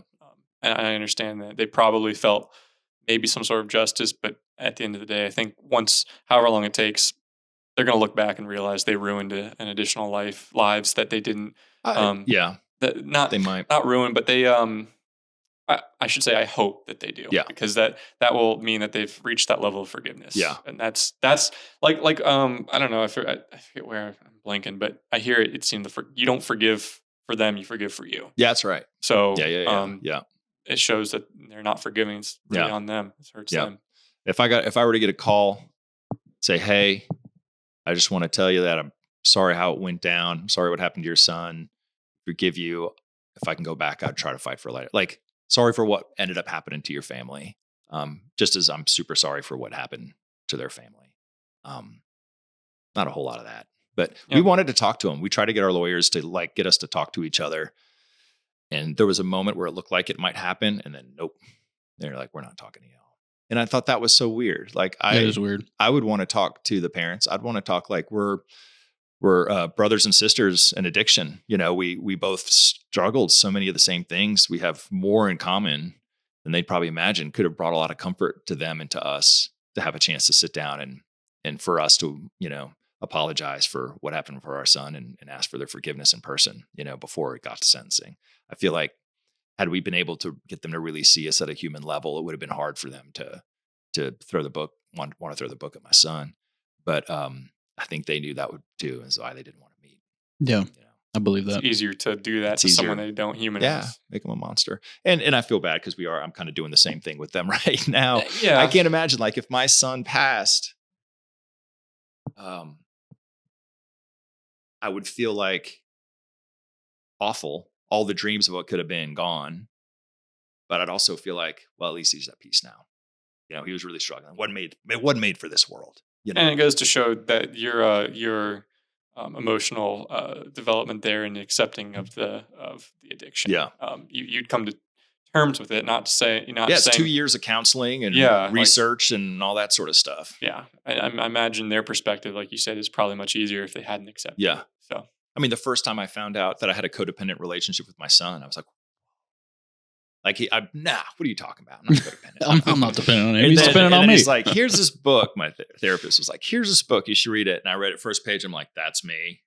That's me. That's me. You know, and that experience of having a recovery expert help us understand our own relationships with this thing called addiction. Any parent that's struggling with addiction should have that. They should have a team helping them make sense of this. They should have experts connecting with them. They should have people that are working with the family, that are working with the marriage, that are, you know, all points to support themselves. Because without doing that, you're just letting the damage run wild. Yeah. So, go ahead. No, I was saying that I like that. I like that a lot. I feel like that more of those things should be happening with people who are addicted. Like I think the rehab should reach out to more than just the person who's addicted. Yeah. I feel like other people. And a lot of them do. A lot of them do. Oh, I'm sure. Yeah. I just wish that could happen more because I feel like that would, like drugs are always going to be around. They're always going to get, they're never going to be, you're never going to be able to eradicate that problem. You know what I mean? So I feel like just going to get crazier and crazier. Right. I feel like the more people who are aware of the effects and, what exactly addiction means, you know, the better. I feel like that's probably one of the best ways to fight against addiction. And you're not acting in an intelligent, thoughtful way. You're not acting with intention if you don't have the tools to do so. And so what I mean by that is if you don't have the help, if you don't have somebody that's teaching you about relationships with addicts, you're in trigger mode.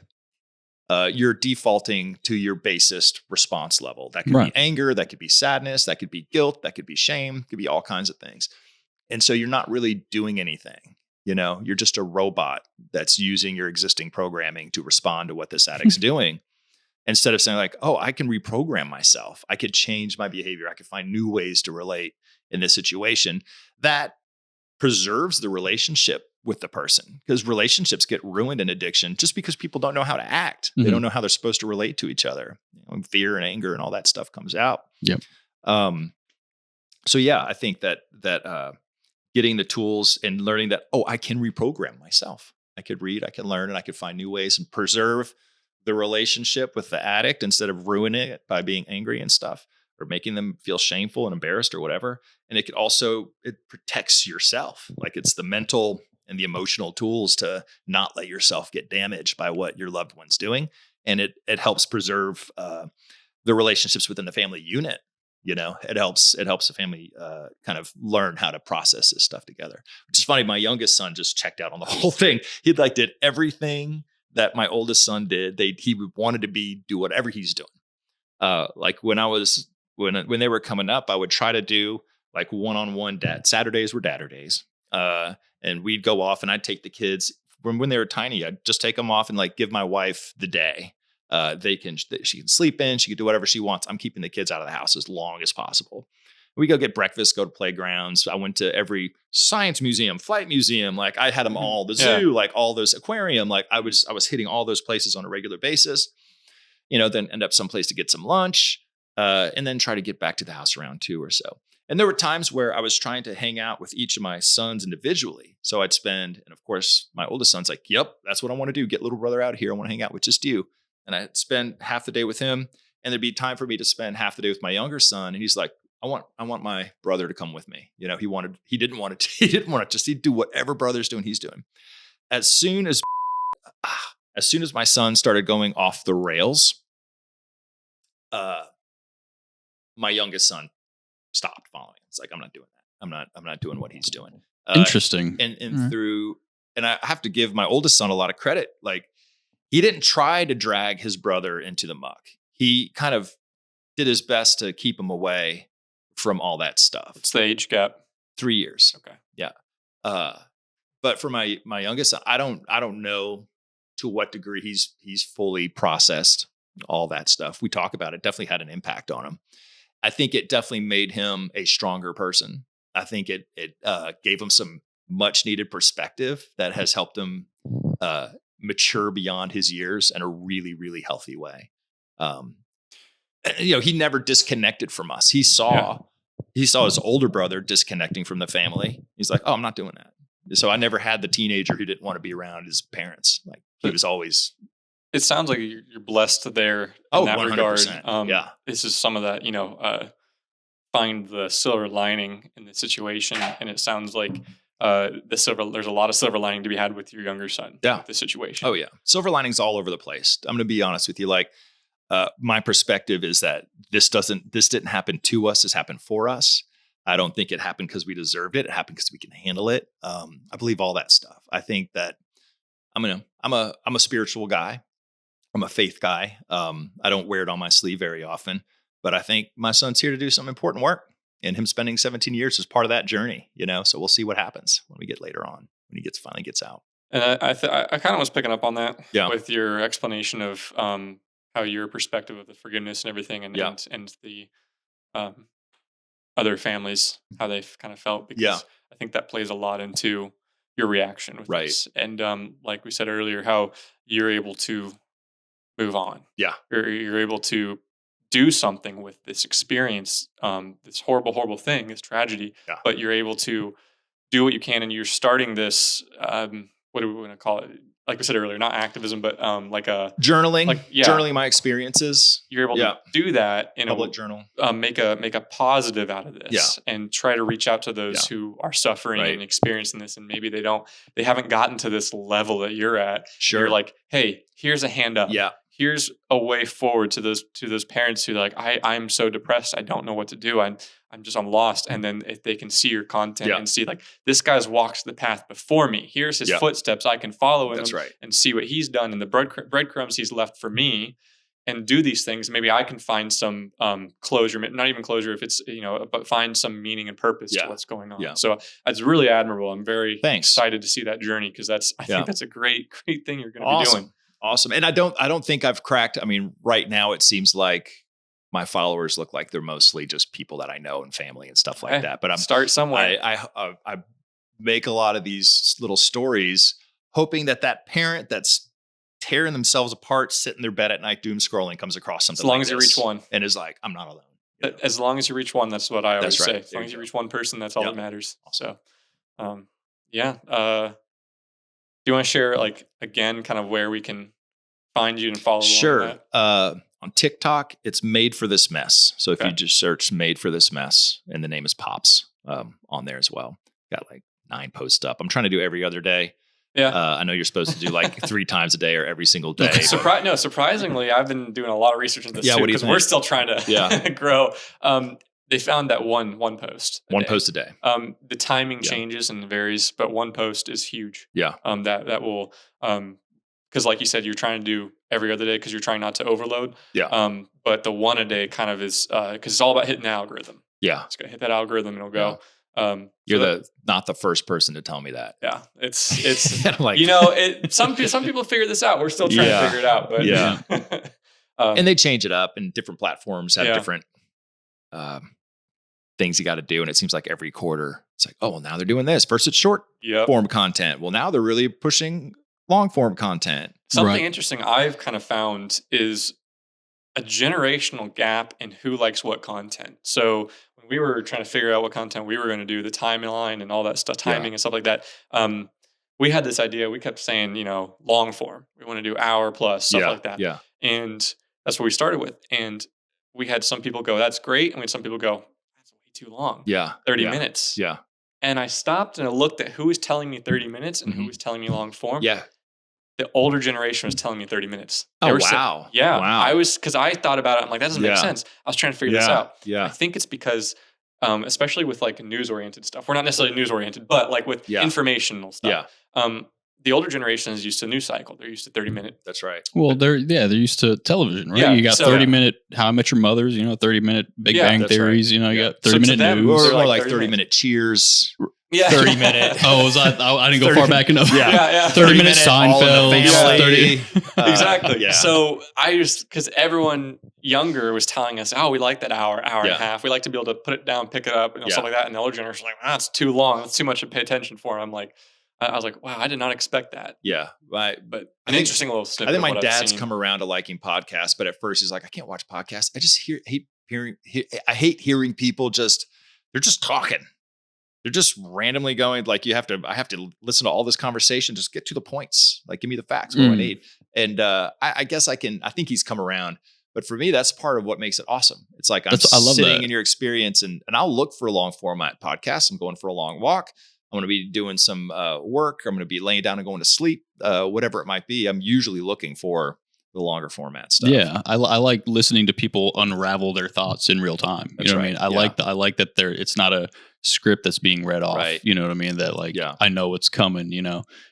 When you've got that type of content, I mean, it's like I care more about who the person is that's sharing this information. Like, Yeah. you're telling me something. Okay, well, I don't know you as a person, so like news, for example, like I can't stand sitting there and watching news because I'm like No. you're reading off a prompt, you're doing Yeah. all that stuff. I'm like, Yeah. I'd rather sit down and listen to A subject 2 matter hour- expert on YouTube talk for 2 hours. yeah, right. I don't watch the weather anymore. I watch weather influencers. yeah, And they do. I mean, they Yeah. go in deep and they interpret the maps in ways, and they'll never do they'll never be like a 15, 30-minute news segment on the local channel. Like, that's Yeah. not happening. Right. But I'll go online, and especially when snow season's coming around and ski time. Oh, that's interesting. I've never looked up weather I call it stuff. hard weather. They go Yeah. into I'll have to take a look at that. yeah, they really That's intriguing. Yeah. like I think these are people that have meteorology degrees. Sure. And they typically don't have a face or a voice for TV, which to me makes them more endearing and interesting. And I Yeah. believe them more. Like, Yeah, I believe more- their expertise more. They're a person. Yeah. You see them as a person, That's not right. as some figure.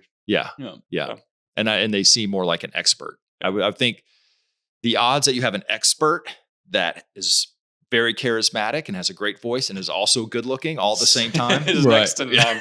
none. And they're taking, those weather guys are taking the charisma over the weather science. 100%. You're Every like, day of I the can week. tell you what to say. Yeah. I can't make you look a certain way. Yeah, You put know, the nerd weather guy in the back room. With doing the Right. research. cards and, Yeah. like, He's Hold them up. gonna Yes. type the stuff on the teleprompter. Yeah, he's gonna create 15 minutes of hard science around weather. Then Mr. Charisma is gonna come in and just give you the bullet points in Right. a couple of seconds, and off Right. you go. Mispronounce Wave at a several green words screen. along the way. Yeah, yeah, right. That's Right. funny. But yeah, Hard Weather Guys, go check them out. There's all kinds of, I don't, it's Yeah, I'm not going called to. Hard Weather Guys. Yeah. That's just my name Yeah. for it. Because I'm like, these guys are going hard on the weather. Oh, there you go. Right? Very straightforward. Yes. That's funny. I like it. funny. I learned a lot about how pressure systems work, and they explain things in really cool detail. They explain what's happening on the maps because he has all kinds of different radars and map things that he pulls up. But Yeah. Yeah. Yeah. I don't know Huh. how the heck we ended up talking about Like this. wind currents and- and stuff. Yeah. Oh, I don't know. We're talking about content creation and Oh, yeah. Yeah. Content creation, the other weather. yeah. This is what I'm all about. It's just a conversation. Yeah, for sure. Yeah. My favorite bit of it. So I listen to a lot of comedy podcasts. Conan O'Brien, Conan Needs a Friend, one Okay. of my favorite. Conan Needs a Friend. It's talk about people's thoughts unspooling and being hilarious at the same time, like the ability to just turn everything into a bit. Oh, you I love know? that, yeah. I love that. Comedy- the comedy- improv aspect of it. Yeah. I'm very curious to see the numbers between those the late night comedy shows, Daily Show, whatever, all those versus what you just Conan said. Needs a Friend. Like that. I'd like to see the viewership between the two because I've never really cared for late night Yeah, the comedy. right. Like, because I'm like, every time they say something, I'm like, everyone's laughing. I'm like, is the light on to laugh? Like, Yeah. I mean, Oh, yeah. I guess that was funny, Yeah, an but applause sign. it seems so, like you Yeah. said earlier, so scripted. Yeah. Like, it I'd is. rather see a natural, organic Yeah. interaction. And you see celebrity sits on the couch, they have a 5-minute conversation. What do we accomplish? Yeah. Promoted They a already thing. had some joke planned out they were going to Yeah, say. that's you know? right. Yeah. Yeah. Oh, we use that bit in the talk. Let's go. Yeah. Yeah. So I'm with you on that. I listen to, of course, I like I don't know if you guys ever listen to Hardcore History, Dan Carlin's Hardcore History podcast. No. This is pre-Rogan sort of era. Mhm. He'll do 10-hour podcasts on the Mongolian hordes. Sounds Like he goes deep. something you'd like to into get history. into. Yeah. He talks about all the right after the Gutenberg press came out, there were all these like, now everybody could have a Bible. It wasn't protected anymore, you know? Yeah. And the cults springing up in Germany and all these little hamlets gosh. everywhere. He has a whole episode on this Wow. crazy castle that became this wild cult because everybody's like, I've got the text. I Yeah, can yeah. control people now. You know, I can tell them my story and stuff. He's talking about how that just created chaos in Central Europe. That's a really good one. You name it. Alexander the Great, his whole story talks about, go Hardcore History is fun. I'm gonna look that up I don't for think sure. he's done it in a long time. That's okay. Yeah, but I'm sure I'll there's a learn. whole Yeah. backlog. You can go to town. Yeah. I do like listening to really far out podcasts about people that have crazy theories with aliens and like that whole thing is Yeah. just entertaining. Oh, yeah. I don't know that I buy into it necessarily, but it is like makes a great story. Yeah. I like a lot of this stuff make great Gets stories. your brain thinking, you know? That's Yeah. right. Alien theories are off the chain these days. Oh, man. God, It's like yeah, every there's- day there's a whole new one. Yeah, and there are all Yeah. sorts of theories, and you can't really disprove any of them. You're like, well, Yeah. it could be, you could Yeah. be right. You know? One that blew my mind recently is telepathy tapes. Have y'all listened to the telepathy tapes? No, but- no.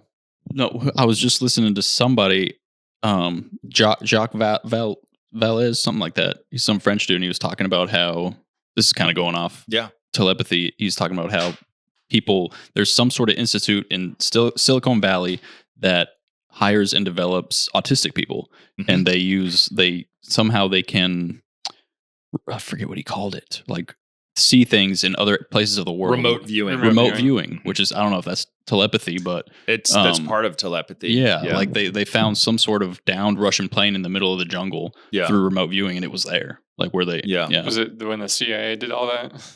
Yeah, there's crazy It could have been, stories. I don't know, And but they say they're it's- still doing it. yeah, they're like, yeah, The LSD Yeah. craze. So telepathy tapes is a journalist reporter who's heard about non-speaking autistic people having telepathic powers. yeah, okay, And what these non-speaking autistic folks, you know, it's hard on the parents, man. They don't have control over their bodies. They don't talk. They don't have, but they will teach them to use these spellers. These are like devices, and they could press out words. Like it's if you don't have a lot of control over your body, it still lets you type a little Like bit. the Stephen Hawking. I think that's it. Something like like that. Yeah, I need to similar. go look it up, but they talk a lot about it. And it's a little controversial because for autistic folks that don't have a lot of control over the movement, you have to have like a hand to help prop their hand up. And so the speller has been kind of demonized by real science. But what happens is they need the support to hold their hand at first, but after a while they do it themselves. And so there are a lot of non-speaking people deep on the spectrum that use spellers by themselves. So that kind of dispels the whole it's a Ouija board thing, Well- kind of a situation. And so this woman had a son up to 22 years old, such a hard life. The doctors all told her there's no one there. There's no one in there. You don't have to worry, blah, blah, blah. And she was like, out of her mind, terrible day, not making good money, struggling, adult autistic child had a meltdown, and she's like, on her bed crying, like on her last leg. And the kid comes in, sits down on the bed and says, "I love you, Mom." Like first words ever said. And she's like, right then she's like, "I am going to do everything I can to prove to the doctors that there is someone in there." And so she taught him how to use the speller. He started using the speller. Come to find out, he's freaking brilliant. Like he knows all kinds of stuff. He can share all kinds of stuff, and also reads his mom's mind. If she reads a book, he's reading the book. If she watches a TV show, he has all this knowledge because he's accessing whatever it is that's happening in other people's minds, and that's contributing to his own knowledge base. So they bring in people who do. She came up with these tests, these like telepathy tests, where it's like cards, random number generators, and then you're talking 95 to 100% hit rate on these kids. Wow. And it gets more and more bizarre. Like the kids talk about a thing called the talk on the hill, and it's this a psychic location. They one of the kids desensitized, a bunch of pillows on his head, headphones, and then goes to a place in his mind where he meets other kids like him, and it's called the talk on the hill. And they'll become friends with somebody, and they'll start telling the mom about the person. And the mom goes, "Oh, they're in this other state over here," and she's like, "Oh my God, that really is a kid that he's talking to." And it just gets more and more fascinating from there. And it's one of those. It's so convincing. The story to me feels real. But if telepathy is true, then what else are we missing that's true? And that goes back. Then I'm like, remote viewing always seems so silly and far-fetched to me. There's no way I'd believe it. But after Except when the CIA does it. Yes. Yeah. Well, they don't think it's that. People say, the CIA does a lot of things. Yeah, you'd like to think they wouldn't. They try to play it off, but then they're like, "Hey, where's that funding going?" You're like, remote viewing. Yeah, or maybe they want us to believe they do remote viewing because it's a psyop. They want other people to be afraid of it, or other people to waste their time. Other opponents wasting their time. Who knows why these things exist? It's a hall of mirrors because we don't know. Oh, yeah. But telepathy tapes feels very credible. Feels very credible. And so check it out. And at the end, you're like, oh my God. Like it starts going into NDE, near-death experiences. Oh, it starts going into animals that have telepathy and tests they've done on animals, which is fascinating. And they really go into like, what is consciousness? It's kind of where it ends up. One of the theories is that it's quantum entanglement. Our conscious, that's I believe that telepathy is a quantum entanglement between consciousnesses. That's interesting because they just did some tests recently where they've done the quantum entanglement, and they've how far was it? They had instantaneous communication. Basically. Wow. With it. It was just this past year. Was a really interesting one. I really like listening to the podcasts. Mainly the Joe Rogan when he's got the people on, those like professors and stuff like that, where they talk about this stuff. There was one recently, I can't remember which one. I think it's an older one, but I just listened to it recently, where they just observed time flow backwards in an experiment, allegedly. Now, this is all stuff that's like their interpretation. It's like a micro moment. Like they captured it really rare. It's kind of like cold fusion works for 0.0009 seconds. Yeah. So like it was this experiment. Basically, they were firing waves at a metamaterial. Don't ask me what a metamaterial is. Some sort of material that they've created in a lab that has certain properties that doesn't exist in nature. When you run a current through it, it does weird stuff. Oh, wow. So they're running a huge chunk of current through it. This was, I think, a year or two now that they did this. And they fired these waves at it. I don't know what wave. I don't remember. I think it was light waves, but I'm not sure. And, waves, arcs, and A, B, C. A always hits the surface first. Then when you observe it bounce back, you're always seeing A come back first. Yeah. So you see it hit A, B, C, comes back at you A, B, C. Yeah. The parts of the wave. They hit the metamaterial while tons of current was going through it, and they observed the waves hit the material going A, B, C, but they came back in CBA. Oh, wow. So Yeah. they were trying to figure out, don't ask me how they could identify the specific point of the wave, because the wave is, symmetrical. I don't know how, but that's what they said. That's and wild. So they're still awaiting peer review, I think, as last I saw. But they could have, the only thing they think is they saw a time reflection. Wow. So they don't know. So somehow the waves got stuck in the material, and then C was able to enter out first. So I don't know. It's still under peer review. It was not Stanford, maybe. I'm not sure where it was, but it was some college. How do bathroom breaks work during a podcast? We can take one. Yeah, we can take one. Let's take one real quick. Yeah, we'll just snip it. Yeah. So all right, we're back from the piss break. Easy. Boom. Watch. It was instantaneous. Boom. Look at that. We never went anywhere. The listeners would be like, "Wow, that was quick."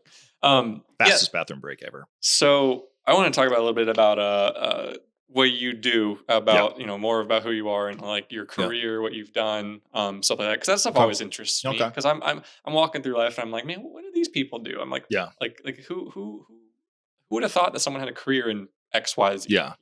So feel free to just talk about whatever you want about. I work in advertising. Been doing it for a little over 25 years. Wow. Okay. I started off. I was I went to school, studied English Lit, creative writing. And then I graduated from that like 97. I didn't know what I wanted. At first I thought I wanted to be a professor and write the great American novel or something. And then, so just for the record, you can go to college and get a career with creative lit.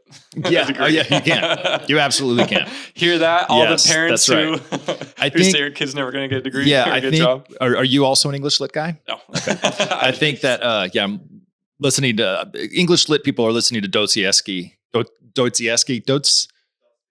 Dostoevsky. I always, whenever I say it, it's one of those words that just doesn't sound right.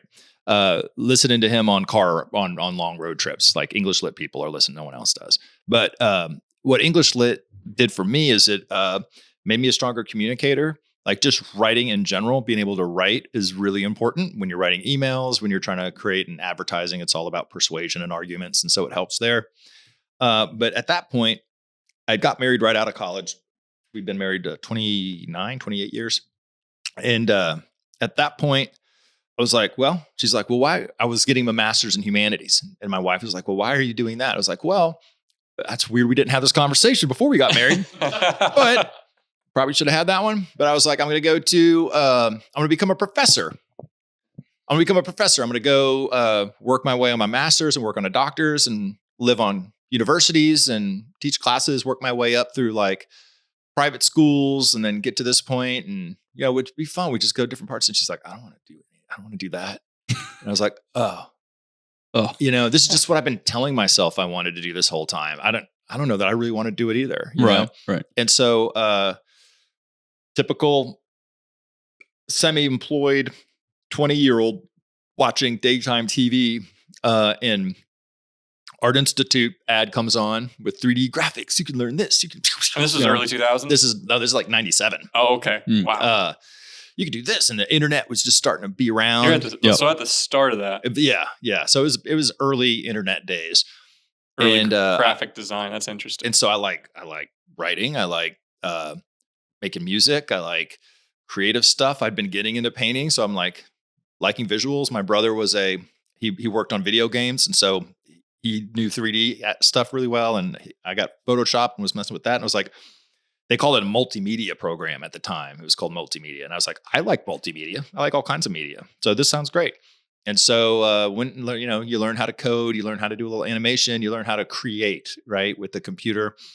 And that was a 2-year thing. And then I got out of that. And in those days, if you could build a website, people would pay you money to build a website. You didn't have Wix and Squarespace and all that type of stuff out there those days. You had to hire a programmer to build all that stuff, as you may remember yourselves. And so started a company with another dude, and we made websites for people. And I called myself a creative director. I had no idea what that meant at the time. You didn't have to. You created it. I still am not sure what it is. Yeah, direct creative. That's all you do. Yeah. And so that was cool. Partnership was not awesome. Was not happy with the balance of work and contribution and all that sort of stuff. Felt like I was doing everything, and I didn't see a sustainable future with this particular partner. Also had a kid on the way, and so I'm like, hey, I didn't want to have any acrimony, leaving this guy. So I just said, I'm having a kid. I need to go, and we split up all the funds that we had so far, and I just kind of freelanced, wandered around for a while, and got an interview to go to this place that was, I didn't know anything about advertising, but it was an internet company within, like internet marketing company within a traditional advertising agency. And so I was like, all right, I'll go there and do that. And so I got in, I'm thinking I'm going to build websites. That's what I'm going to be designing, websites. And I got in there and I started seeing what a creative does when they pitch, the storytelling that happens in the boardroom, making TV ads and all that sort of stuff, making print ads. And I was like, this is way cooler than what I'm doing, making websites. And so leveraging being like the digital creative to get my foot in the door of making like brand campaigns and that sort of stuff. And I'd say my first 10 years of my career was really being like, my niche was being like this guy that could kind of take the creative care that you're used to seeing in a traditional advertising agency and applying it to digital stuff. And then at that point, it's like, who can make the craziest website? And nobody cares about websites anymore. But at that point, it's like, he wanted to make an awesome website and win some awards with it. And 2000s. Yeah, 2000 to 2010, like that era. Yeah. I think when the iPhone came out, and then shortly after social media, everything switched. And so then I started a little app design company, made some apps. We made an app that gamifies chores, and that did really well. Interesting. What was it called? You Rule Chores. Okay. It was. I've seen several of those. Yeah, it's funny. Like, we did research. There was none out there. Halfway through making our app, there's like 5 competitors popped up. Oh, wow. They just show up. They just show up. Yeah. We're all reaching into the same source in some fashion. Right. And I've seen that happen more times than I'm comfortable admitting. But yeah, there's, however crazy and awesome you think your idea is, there's 5,000 other people on this planet having the exact same idea right now. The race is on to get it done first. And so I did that, and then got recruited pretty hard to go back to the agency, because they were getting more and more social forward campaigns, more money spent on digital stuff, and they didn't have a creative director that they trusted that was passionate about that stuff. It's not like I was better at it than everybody else. I just cared about it, It goes a long way. Yeah. And so in 2013-ish, I went back to the agency, put my company in the freezer. It was just me and 2 programmers. It was not a big endeavor. We'd make money by doing, consultant type work or contract work for other agencies, or build websites for other people, or whatever, apps for other people. And then on the side, we'd work on our own projects. And so then I got recruited to go back. And then this was the time where I'm like, I want to learn to do, I don't want to be known as like the digital creative. I want to be known as like just a guy that can make commercials and campaigns and stuff like that. And so 2010s was really that, or the end of 2010s was really that adventure. And then in 2020 pandemic hit, and the agency I worked at had a guy that was in his 80s that was running it. I mean, he's an icon. He's a great dude, but he was just kind of losing track of the times. You have the pandemic happen, you have the George Floyd stuff go down. You have a time when culture is really looking at itself in the mirror and thinking of a new way to think about people that aren't privileged. The idea of white privilege started coming out, and there was a rise of just like, you need to be sensitive and aware of people's backgrounds, and you need to take that stuff into consideration when you speak to anybody. Makes sense. I have no qualms with that whatsoever. We were working on a campaign for a brand, and the old man sitting on the Zoom call with 50 people said some stuff that shouldn't have said, Sorry, I just imagined this is something out of like a TV show. He had good reasons. Yeah, it could be. It'd be like it could be a Mad Men, a modern Mad Men moment. Yeah, just like you sit there and said something, and everyone's like, He says that. He's like, what? Yeah, super. Exactly. And I know there's a rational reason that is non-harmful that led him to say what he said. Might not have been malicious, but yeah, we're in advertising. You should be an expert communicator. Yeah, you should be aware of culture. And so that happened. And a week later, the agency is big agency, 750 people, like hundreds of millions a year in accounts, and lost half of everything on one day. Wow. There was people talked to press and in This the is industry. like a Papa John's fumble. A little bit. It is. Well, sorry. Wow. And no, any questions at this point in the story? Well, no, it reminds me of, do you know who Bill Burr is? Uh-huh. He's a comedian. It Mhm. reminds Oh, me yeah. of a bit he has about old people and how they say offensive things. Mhm. And it's just funny because his whole view on it is like, well, what did you think they thought? They grew up in like the 50s and 60s. Right. You know what I mean? Like, it's just what they're programmed to say and think. Yeah. You know what I mean? Like, Yeah. he brings up like the Duck Dynasty guy who had problems with saying something about somebody gay or something, I think. And he's like, well, Yeah. what do you think he thought? You know what I mean? Like, he was indoctrinated into the way that he thinks now. Also, like, he's 70. Also, you know, you he's think some 70-year-old in what, like the Louisiana, like Yeah, like the swamps, Louisiana bayous, think like, you they're can- gonna- you You're can in central already- Louisiana. you can Yeah. already guess what he thinks, you know what I Yeah. mean? So why is it surprising when he says it? You Yeah, know? right. like Exactly. I don't know. Like, It was a tragic experience, and it felt like Sorry, that was a way to follow all Yeah. the jokes we just said. It was a tragic experience. Well, I mean, it was tragic. So many people No, that last is sad. like, yeah. like Yeah. half of their billings gone. Yeah. Yeah, in that's one rough. day. It was a collapse. Yeah. And I've got a lot of friends that stayed, and they've been making some great moves. Like, I'm really impressed with how the agency is working to rise from the ashes. So you worked Mhm. with an agency. You worked with an agency that was then contracted out to companies to No, do the ads. I went to an agency gets hired by brands. Brands, okay. I worked on Keurig Dr. Pepper's business was a big one for me. Now we had the digital and social account. You worked on Dr. Pepper. Mhm, mhm. So, like, what type of work for Dr. Pepper did you? What era? Do you guys watch a lot of college football? A little bit. Remember the Larry Culpepper guy? Yeah. So we did a lot of stuff with that dude. Really? Nice. We did a lot of Snapple stuff, did Mott's. Like, they have a whole 7-Up. They have a whole suite of Can I brands. ask, We did some digital videos with Sir Mix-a-Lot for 7-Up. That was Did you fun. do huh? anything surrounding Dr. Pepper 10? Nope. Oh, those were funny commercials. When was that? That was That was probably late 2010. 2000s. Yeah. Yeah, 2010 probably era. That was we were working with another agency that had their broadcast work, the TV commercial campaign type stuff, and so we were the digital social, and then they had the TV agency, and Gotcha, so we okay. kind of worked partnership with That them. makes sense. Okay. But we did, we were always fighting to do some really cool, fun stuff, and it's all. You go to my portfolio; it's at itslender.com, and you can check out all the stuff that I've done.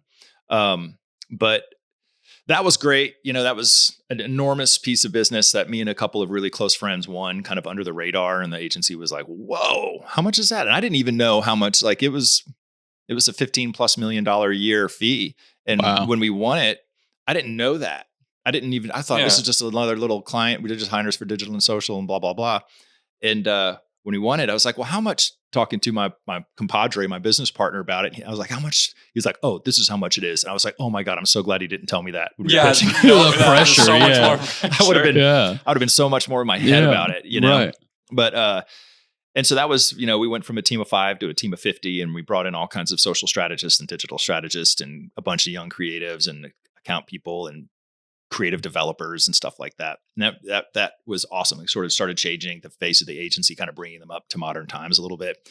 And we locked onto something there because all those social strategists, probably 24 to 28 at the time, that was a hot job, like just starting. It didn't exist. Social strategy did not exist before 2014, 2013, maybe a little tad earlier. As soon as Facebook came out, it was maybe 2 years later, there's social strategists. And all of them have gone all over the country. They're running big teams at big agencies. It's like, This is wow. for the social media side of a lot of things. Yeah. Interesting. And so it was really neat. Like, we had an awesome, and then pandemic, things started slowing down, and then the cancellation happened, and then everybody just scattered to the winds. There was an agency that was affiliated with our agency that focused on the Hispanic market. The gentleman who ran that decided to buy it out, go independent, and become a general market agency. So he recruited me and my partner. In creative, you usually have an art director and a writer, work as a team. Co-pilots, cops, and creatives in advertising have partners. I don't know why they don't have them anywhere else. Huh. Having a partner at a job is a huge bonus. Yeah. Just to have somebody that your peers. Corporations, why pay That's pay right. 2 people for this one person's That's right. job? Yeah. But one person specialized in copywriting. I Yeah. was even though I was an English major, I was an art director, and so we worked on Avocados from Mexico with this new place and we brought in Avocados from Mexico. We made them agency of record. They already had the digital social at the agency that recruited us, but we helped them win over the whole thing. And we did a Super Bowl ad for them, and we did a campaign that you've probably seen if you watch college football in the last season. It runs all the time. Just people delivering bad news to the Avocados from Mexico jingle. They're fun spots. And then we also did Interstate Batteries. And then Interstate Batteries finds a new agency every 3 years. Avocados from Mexico, I don't know, like their average AOR tenure is like 2 years. So when we won those things, I'm like, I'm not feeling very stable, not feeling very, because if you don't have an account, what are you doing? You're gone. Right. And so we let go of Avocados from Mexico. And then a month later, our team was all laid off. And so right now that's kind of why I'm here. It's why I'm driving around the country. I'm kind of looking at building a freelance practice and just kind of haven't stopped since 1997, 98. And so it's nice to have a little bit of time just to be like, take a breath. So you're there at the creation of the industry almost, the digital social side. Yeah. Oh yeah. All the steps along the way, That's and cool. It's turned into crazy town. Like, I don't know that agencies are really relevant anymore. A lot of brands are going right to creators. If you've got a creator with a huge following, they are the channel, they are the media, they are the production house, they are the creative, and they're all in one person. Right. How do you think AI plays into all? I'm sure AI is a game changer. For a creative, Midjourney has used Midjourney like we used to. If you're doing a pitch deck, you've got your idea, you got your campaign. You haven't made anything yet. You're trying to get them to say, I love this idea. Let's go shoot it. Let's hire photographers and illustrators and animators and whatever to come in and make this stuff. But before all that, you got to get them to buy into the idea. And it used to be Mad Men days, easel with one image on it. Right. Whole meeting is that. You go into the 80s and it's an easel with pencil drawings on it. You go into my era and it's Google Images, Photoshop, Getty stock, like you're looking at stock sites, and you might shoot some of your own stuff to pitch an idea. And then you're talking like a 55-page deck, that you're telling a story as you kind of click through what you want to present. And so what Midjourney came along, it used to take, I don't know, if you have one campaign that's like 360, it's hitting out of home, it's got web stuff, it's got social campaigns to it, it's got TV, whatever it is, you're making all that stuff. And it could take, one idea could take 3 to 5 days to find and build all the images, because you want them to look good. You want the images to inspire people and make them be like, I want that. And so you're kind of making it from scratch. Midjourney comes along and it's like, oh, now we're cooking. Now I could do a whole pitch deck in a day. Once we know our ideas and have our scripts and everything together, one day you have all the visuals put together in a deck. So it definitely is an effective. Cool. And I would say, my job shouldn't be to search stock sites and put stuff together like that. No, it shouldn't be. That shouldn't be what we're doing, but that's what we were doing. Yeah. And so in that sense, Midjourney is like, it just spend more time thinking about the ideas and making them better, and less time like just trying to make it pitch worthy. Yeah. More action. Yeah. You can do more actions and get stuff done rather than get bogged down with that. And I've got, when the pandemic happened and our agency got canceled, not feeling stable at the new place, kids empty nested, no one living at home with us. So downsized, make a really small footprint. Like, I want to have as few bills as possible. Started putting some money away. Like I've been kind of like waiting for this moment, to come along. And so it's a good thing, and talking to I've got friends that the freelance thing is blowing up right now. A lot of people are tired of agencies. So they're expensive. They're big. There's a lot of layers. They have a lot of bureaucracy going on in them too. I'm sure. A lot of bureaucracy, and it's like, I just want you to give me some cool creative ideas. We already know what our strategy is, and it is just be like, that's great, but we're going to spend 3 months working on strategy. Like they kind of dictate the process in a way that you're paying for a whole system when you're like, I just need part B of this. Yeah, that's right. And it's like, like, well, we can't do that. Yeah, and so there's a sense from a lot of different sources that agencies have kind of, if they don't evolve, what are they good for? And I've got some friends that are freelance. They're basically an agency. They're a network of 8 or 9 people, and they're all doing a big quick serve restaurant, just them. And it's a, probably like a $10 to $20 million account that they would spend on an agency. And now a smaller amount, but still a significant amount of money is just going to 8 people. instead of, there you go. Big group. You're paying for the overhead, you're paying for the operations, you're paying for a big building, Right. At my old agency and actually the new agency bought they have jets, private jets are involved. And it's like, okay, that's paying for that now too. Right.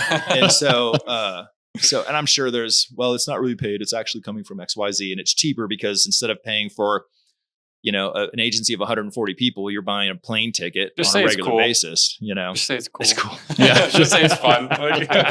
So you don't need to justify it. No, the private jet experience is really cool. At the old place, the boss man had These people are like, well, no, guys, listen, we have to have a private jet. Here's why. And you're like, no, just, okay, it's fine. It's fine. I was probably, just let me write it. everyone's excited to have a private jet. Yeah. I was probably the one that was like, I don't know, guys, like. And then you get on it and you're like, oh, yeah. No. Yeah.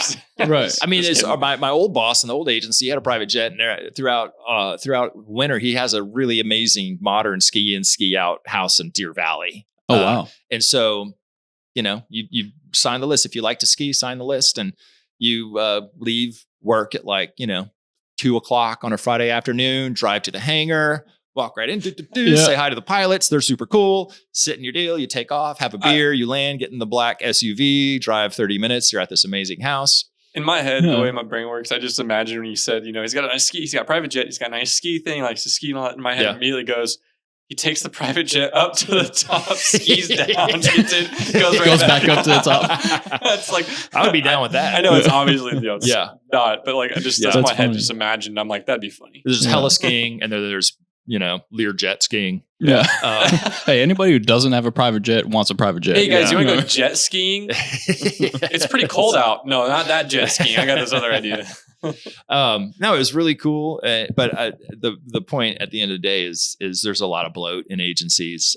Sure. And it's just getting weirder and weirder out there. A lot of brands are bringing creative in-house and trying to create agencies within a brand. So that's smart That too. almost seems natural progression at that Yeah. point. I'm very curious because it's like about the whole like in any sort of field, it feels like the services they pay for, moving that to in-house just seems like it's like, why didn't you do this Yeah. sooner? And I'm sure there's reasons probably why some didn't and all this stuff. What am I don't even know what I'm talking about, but like just sounds. It smart. sounds like you should do it.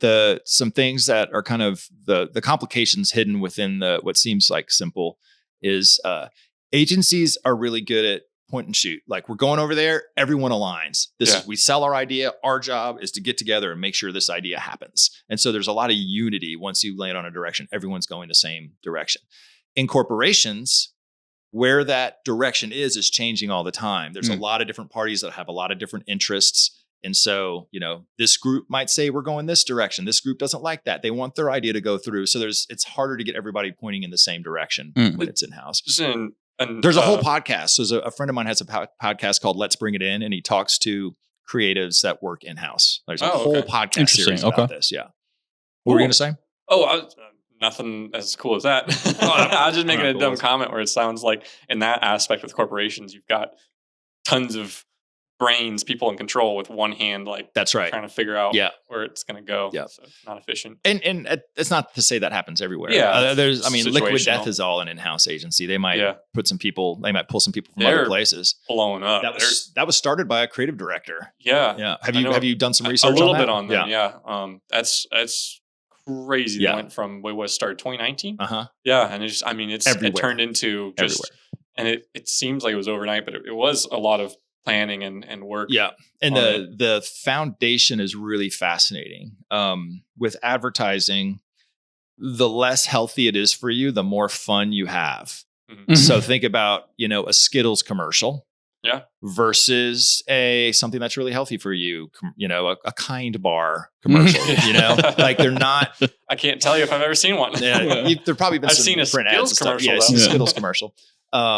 And so his whole idea behind Liquid Death was like, well, I want to treat a really healthy, good for you product like it's bad for you. And that was a Liquid Death, the plastic and all that sort of stuff. Yeah. That was really cool. And I admire that work greatly. Yeah. They're always doing crazy stuff. That's super cool. That's interesting. Yeah. To think about it that way. Yep. The other thing that I think the value of an out of house creative resource is when you're not in the business, you have permission to challenge. When you go into a corporation, you're on the cult now. You're in the cult. You need to represent. You Don't question authority as much. You have to toe the line. You have to toe the line. You have to toe the line. And so having an outside creative source is really valuable if you require, if your organization does not tolerate dissenting opinions. Yeah, you don't have to worry about, you may lose, if you butt heads, you may lose the contract, but you don't lose the job. Yeah. Well, they kind of want you to challenge them. Yeah. But when you're in-house, don't challenge me. We've got our plan set up. We've got it all together. No. What do you know, little? Exactly. Yeah. Don't trick us with these questions. We've been working on this for the last 6 months. Yeah. And now you're going to come in and challenge us. We're not throwing away 6 months of work just because you don't think it's a good idea. But I would explore in-house. I've talked to a couple of different folks that have in-house teams, and I'd give it a shot if the culture was cool and the people seem nice and it's a fun product. Yeah. But the freelance stuff has been really, it looks like there could be some potential there. Just some conversations I've had with people and some proposals I'm looking at putting together the next month and a half or so. Could be some good stuff. How does your experience in the 25 years of experience you've got play into using that on your social media for your other stuff we talked about earlier? Yeah. One, as a director, you direct the creative. I direct the film director or direct the illustrator, whoever it is. And so not making a lot of things for ourselves a lot of the time. A lot of the time we make a pitch deck and then everything else is hiring specialists to work with us. And so now it's creating all on my own using my phone and my arm. I just got a tripod last week. So, so it's like my world of creative opportunities is here, like wherever my hand can go. Yeah. And so that's one part of it. It's a challenge that I like. So the quality is not going to be there. I'm not a photographer. I could take really good pictures. I could find a good frame, but I don't know cameras very well. Mm-hmm. I can write all day long. I can have ideas all day long. I could find different cool visual things to do. And so I like the challenge of it's all on my phone in my hand. What can I do? And then the fun challenge is the idea of craft and advertising is everything. Make it look great, pour over every little detail, just craft it. And to me, it's I'm never done. I'm just told to stop working, and so try to make it as good. Every day is a chance to take your idea and add something to it or remove something to make it better. Mm-hmm.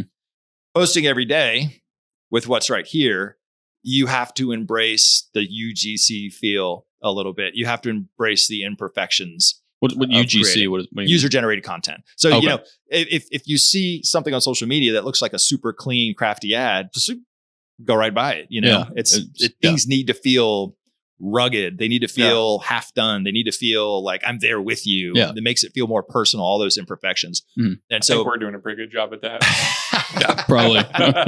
Yeah. And especially when you got to get something out every day. Yeah. You don't have time. Hey, Braden, go take those birds out. Are those bats? Get that gun. But the challenge of you got to bless it and release it real fast, just have your idea, put it together. It's never going to be perfect because it's got to go out now. Right. And that's been a fun exercise. Now, we've managed social accounts for Dr. Pepper. We've done memes and we've done things and all that sort of stuff, but it's never just me, just this story. How do I make it? Do you know who runs the Wendy's Twitter account? I think that's in-house. I think that's they are. Have you ever seen those tweets? Yeah. Mm. Wendy's Twitter account is hilarious. Yeah, they clap back at people so hard. And it's funny. Really? It's funny. That created a genre. They were the first ones to do it. You're talking 2013, 2014. Yeah, they were wow. so funny. Okay. When they started doing it, and it became iconic. It's the coolest thing Wendy's done is that voice online. And then a lot of people try to emulate it. And of course, I think there's several you see now, but none of them are as funny as Wendy's was. No, not when it, especially. Because I remember seeing them for the first time and I'm like, they said that? Yeah. I forget the name of the agency. Or there's an agency that's a social agency that started it, but I think they took it in-house. It might have been a writer in-house that did it. Anyway, it's fantastic stuff. And so I've been playing in that world for a long time, but it's always been with a bunch of partners and a bunch of expertise and equipment and all that sort of stuff. And now it's fun just being me, just doing it myself. And doing it all with a phone. It's all with a phone. It's crazy how much forward-facing camera too is probably not good for the algorithms. Yeah, right. Use a back-facing camera, but I'm not there yet. Yeah, we've experienced that kind of scraping stuff together to figure it out. Oh yeah, it's we've gone from we've evolved from having like a super well thought out formula of what we were going to do and everything. And then we've kind of evolved to like just throw together whatever we can, in order to get it With out. equipment Because it's too. just, you said, it's just too much work to do in order to make it perfect. To make it perfect. And we're not a company that's trying to produce a movie cinema. Like we're just, we're trying to record a conversation and post it. Yeah. There's a quote that I think about a lot is perfect is the enemy of done. Oh, that's a good quote. I like that. Yeah. Perfection is the enemy of completion. Yeah. And so this has been a really great exercise in doing that. But advertising is a fun business. It's also seems more and more a business for the young. Mm-hmm. There's been a lot of trendy. Seems trendy. It's become, it used to be mass audience. We used to have mass audiences. You could have a janitor sitting at a brake shop getting their brakes fixed next to a guy who is a CEO. Right. And they could both talk about what they saw the night before. That doesn't exist anymore. Oh God, no. It's like all hyper fractured niche type stuff. And it is about cultural expertise now more than it has been in a long time. I don't know if that's good or bad. And it's gone from like anybody that's trained as an advertising creative strategist, account person, whatever, they could learn and research and talk about any topic.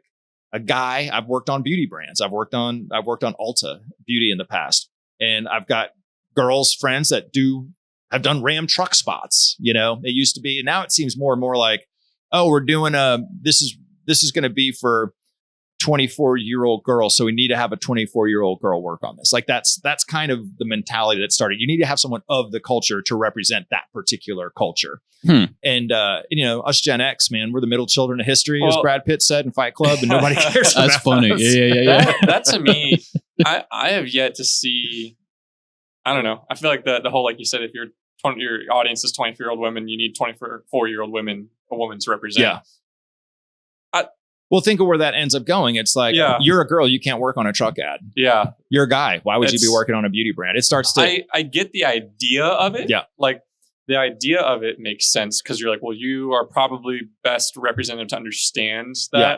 But then, like you said, then you reach out where it now becomes exclusionary, where like, you can't work on some things because of who you are. Yeah. And that's... Yeah. And I'm in a situation where we're pitching a beauty brand.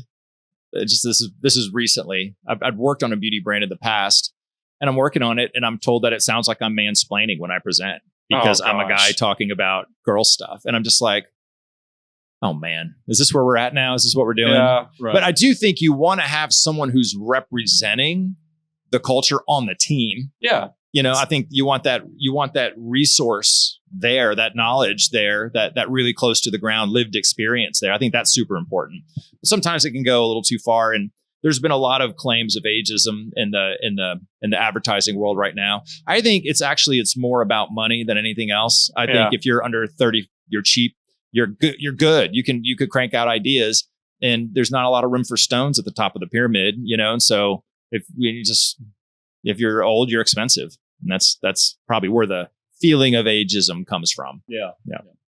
I like that. No room for stones at the top of the pyramid. Yeah, I like that. Yeah. That was good. That's original. I didn't copy that. I love that. That's good. Yeah. That's good. Yeah. I definitely think that, like you said it before with the exclusion, like you gotta be careful. Like it's important to have representation on the team. Mm-hmm. You gotta be careful with exclusion because you can have the best intentions and they get skewed. Yeah. And you've now running into issues. Mm-hmm. If I'm addressing a black audience, you're damn right. I want to work with some black folks on the team. Yeah. I mean that just makes sense. I'm not gonna have much to contribute to the culture in that world, but I can learn. I could take all of my learn and all my experience and blend it with your lived experience, and we could create some great stuff together. And I've totally done that. Perfect example is the Cleveland show versus Boondocks. Oh yeah, big difference. like you got a primarily audience black show that's for black audience. That's right. Of Cleveland show. By black, for black. Boondocks is great. Yeah, Boondocks is great. Then you got Cleveland show where it's like Seth MacFarlane. Yeah. It's like yeah. Oh, I get what you're saying. Okay. Yeah. He made it and he's like, I don't think he's really. Yeah, I don't think Cleveland he's show failed. completely grasping the culture here. And I think stuff like, I believe that White Lotus has some female writers in the mix to really write those characters really well. And I think I am going to write a dad script better than somebody who's 21 years old and never been a dad. Yeah. Oh, 100%. You know, and a female is going to write a better script for a female, understanding that experience and that voice. And so it's a little bit of a weird time. I think what I can offer right now is we could do a lot of heavy lifting for a fraction of the cost of an agency. That's kind of how I'm looking at it. Well, I mean, that sounds like that was really interesting because I don't think I've ever I was talked to anyone in that type of sphere, and it's I was captivated by all that. Yeah. I mean, you're getting paid to have ideas. Yeah. You're getting paid to look at blank screens and turn them into full screens. Yeah, that's awesome. And tell stories that are based on a strategy that makes somebody in the room on the client side forget about numbers, forget about data, and fall in love with what you're saying and what you're doing. Yeah, that's super cool. Yeah, that's neat. It's fun. Dr. Pepper 10. That's the one. Dr. Pepper 10. What was the campaign? Dr. Pepper 10 only for men, not for women. It was the most genius marketing to me because, in my opinion, I'm like, first off, because at the time it was early 2000, like 2010 era. They did the data. Guys didn't drink diet soda. They didn't. Yeah. So they're like, how do we sell the guys diet soda without it being diet soda? And so they're like, Dr. Pepper 10. It's not diet soda. It only has 10 calories. Yeah. And they're like, how do we double down and make it so people talk about it? Yeah. Make it say something completely outrageous. That's like it's not for women. Yeah, there you go. Make women want to buy it. Tell them they can't. It exploded. I was That's like, awesome. It was hilarious because then the ads were like super like guns and explosions and cars and like they just over the top stuff. Over the top action stuff. And then at the end it's like not for women. And I just thought it was the funniest. That is funny. So obtuse. I love it. Yeah. We did a lot of work with the little sweet, the little mini Dr. Pepper guy, Justin. Oh, okay. You know who Justin Warini? He's like so. Little sweet. Oh yes, you did that. Yeah, we didn't come up with that idea. We came up with a whole bunch of content. We made that was so funny. I like what he was doing probably. We made a tiny album.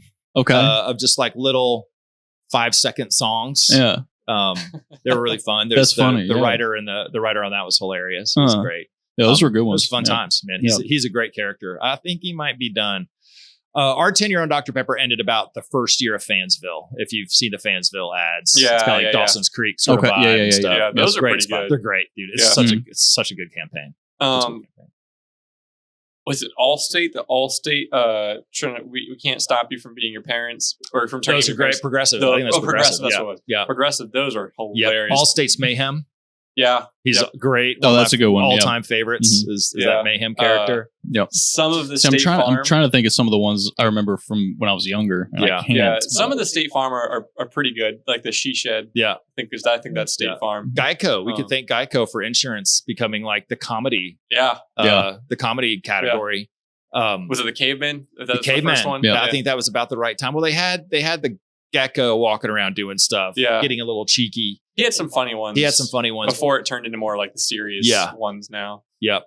But the Caveman got going, and then they were off to run. It's Martin out of Richmond, Virginia. Did you ever see? There was I think it was Buyers Auto or something. Trunk Monkey.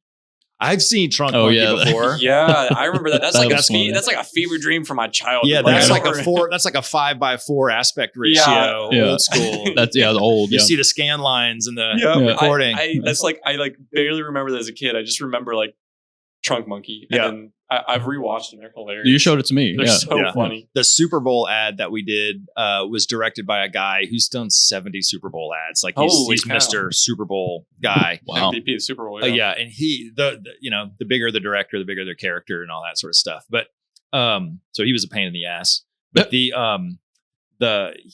did the career builder. He did a couple career builder spots. Do you remember one about the guy working in an office full of monkeys? Did you ever see that? It was a Super Bowl ad, like 1998 or something. Oh, you would remember that, maybe. And there was the one of like of kids talking about their future, of what they was like. I want to work my way up to middle management, and they had like all these kids with these, taking the reality of working in corporate America and make it the dreams of these children. Yeah, it was how awesome. ridiculous. Yeah, that's funny. I like that. But it was funny hearing the story of the career builder one. the director's like, get me the oldest monkey. I want the oldest living monkey to be one of the character monkeys in there. And they found an old monkey and they had to like be careful because it was pretty violent and they had to keep it like. Oh, shit. Oh, that's hilarious. Yeah. That's funny. I just love the idea of her. Oh, give me the oldest monkey in existence. I don't care what you got to do. Bring him in. Yeah.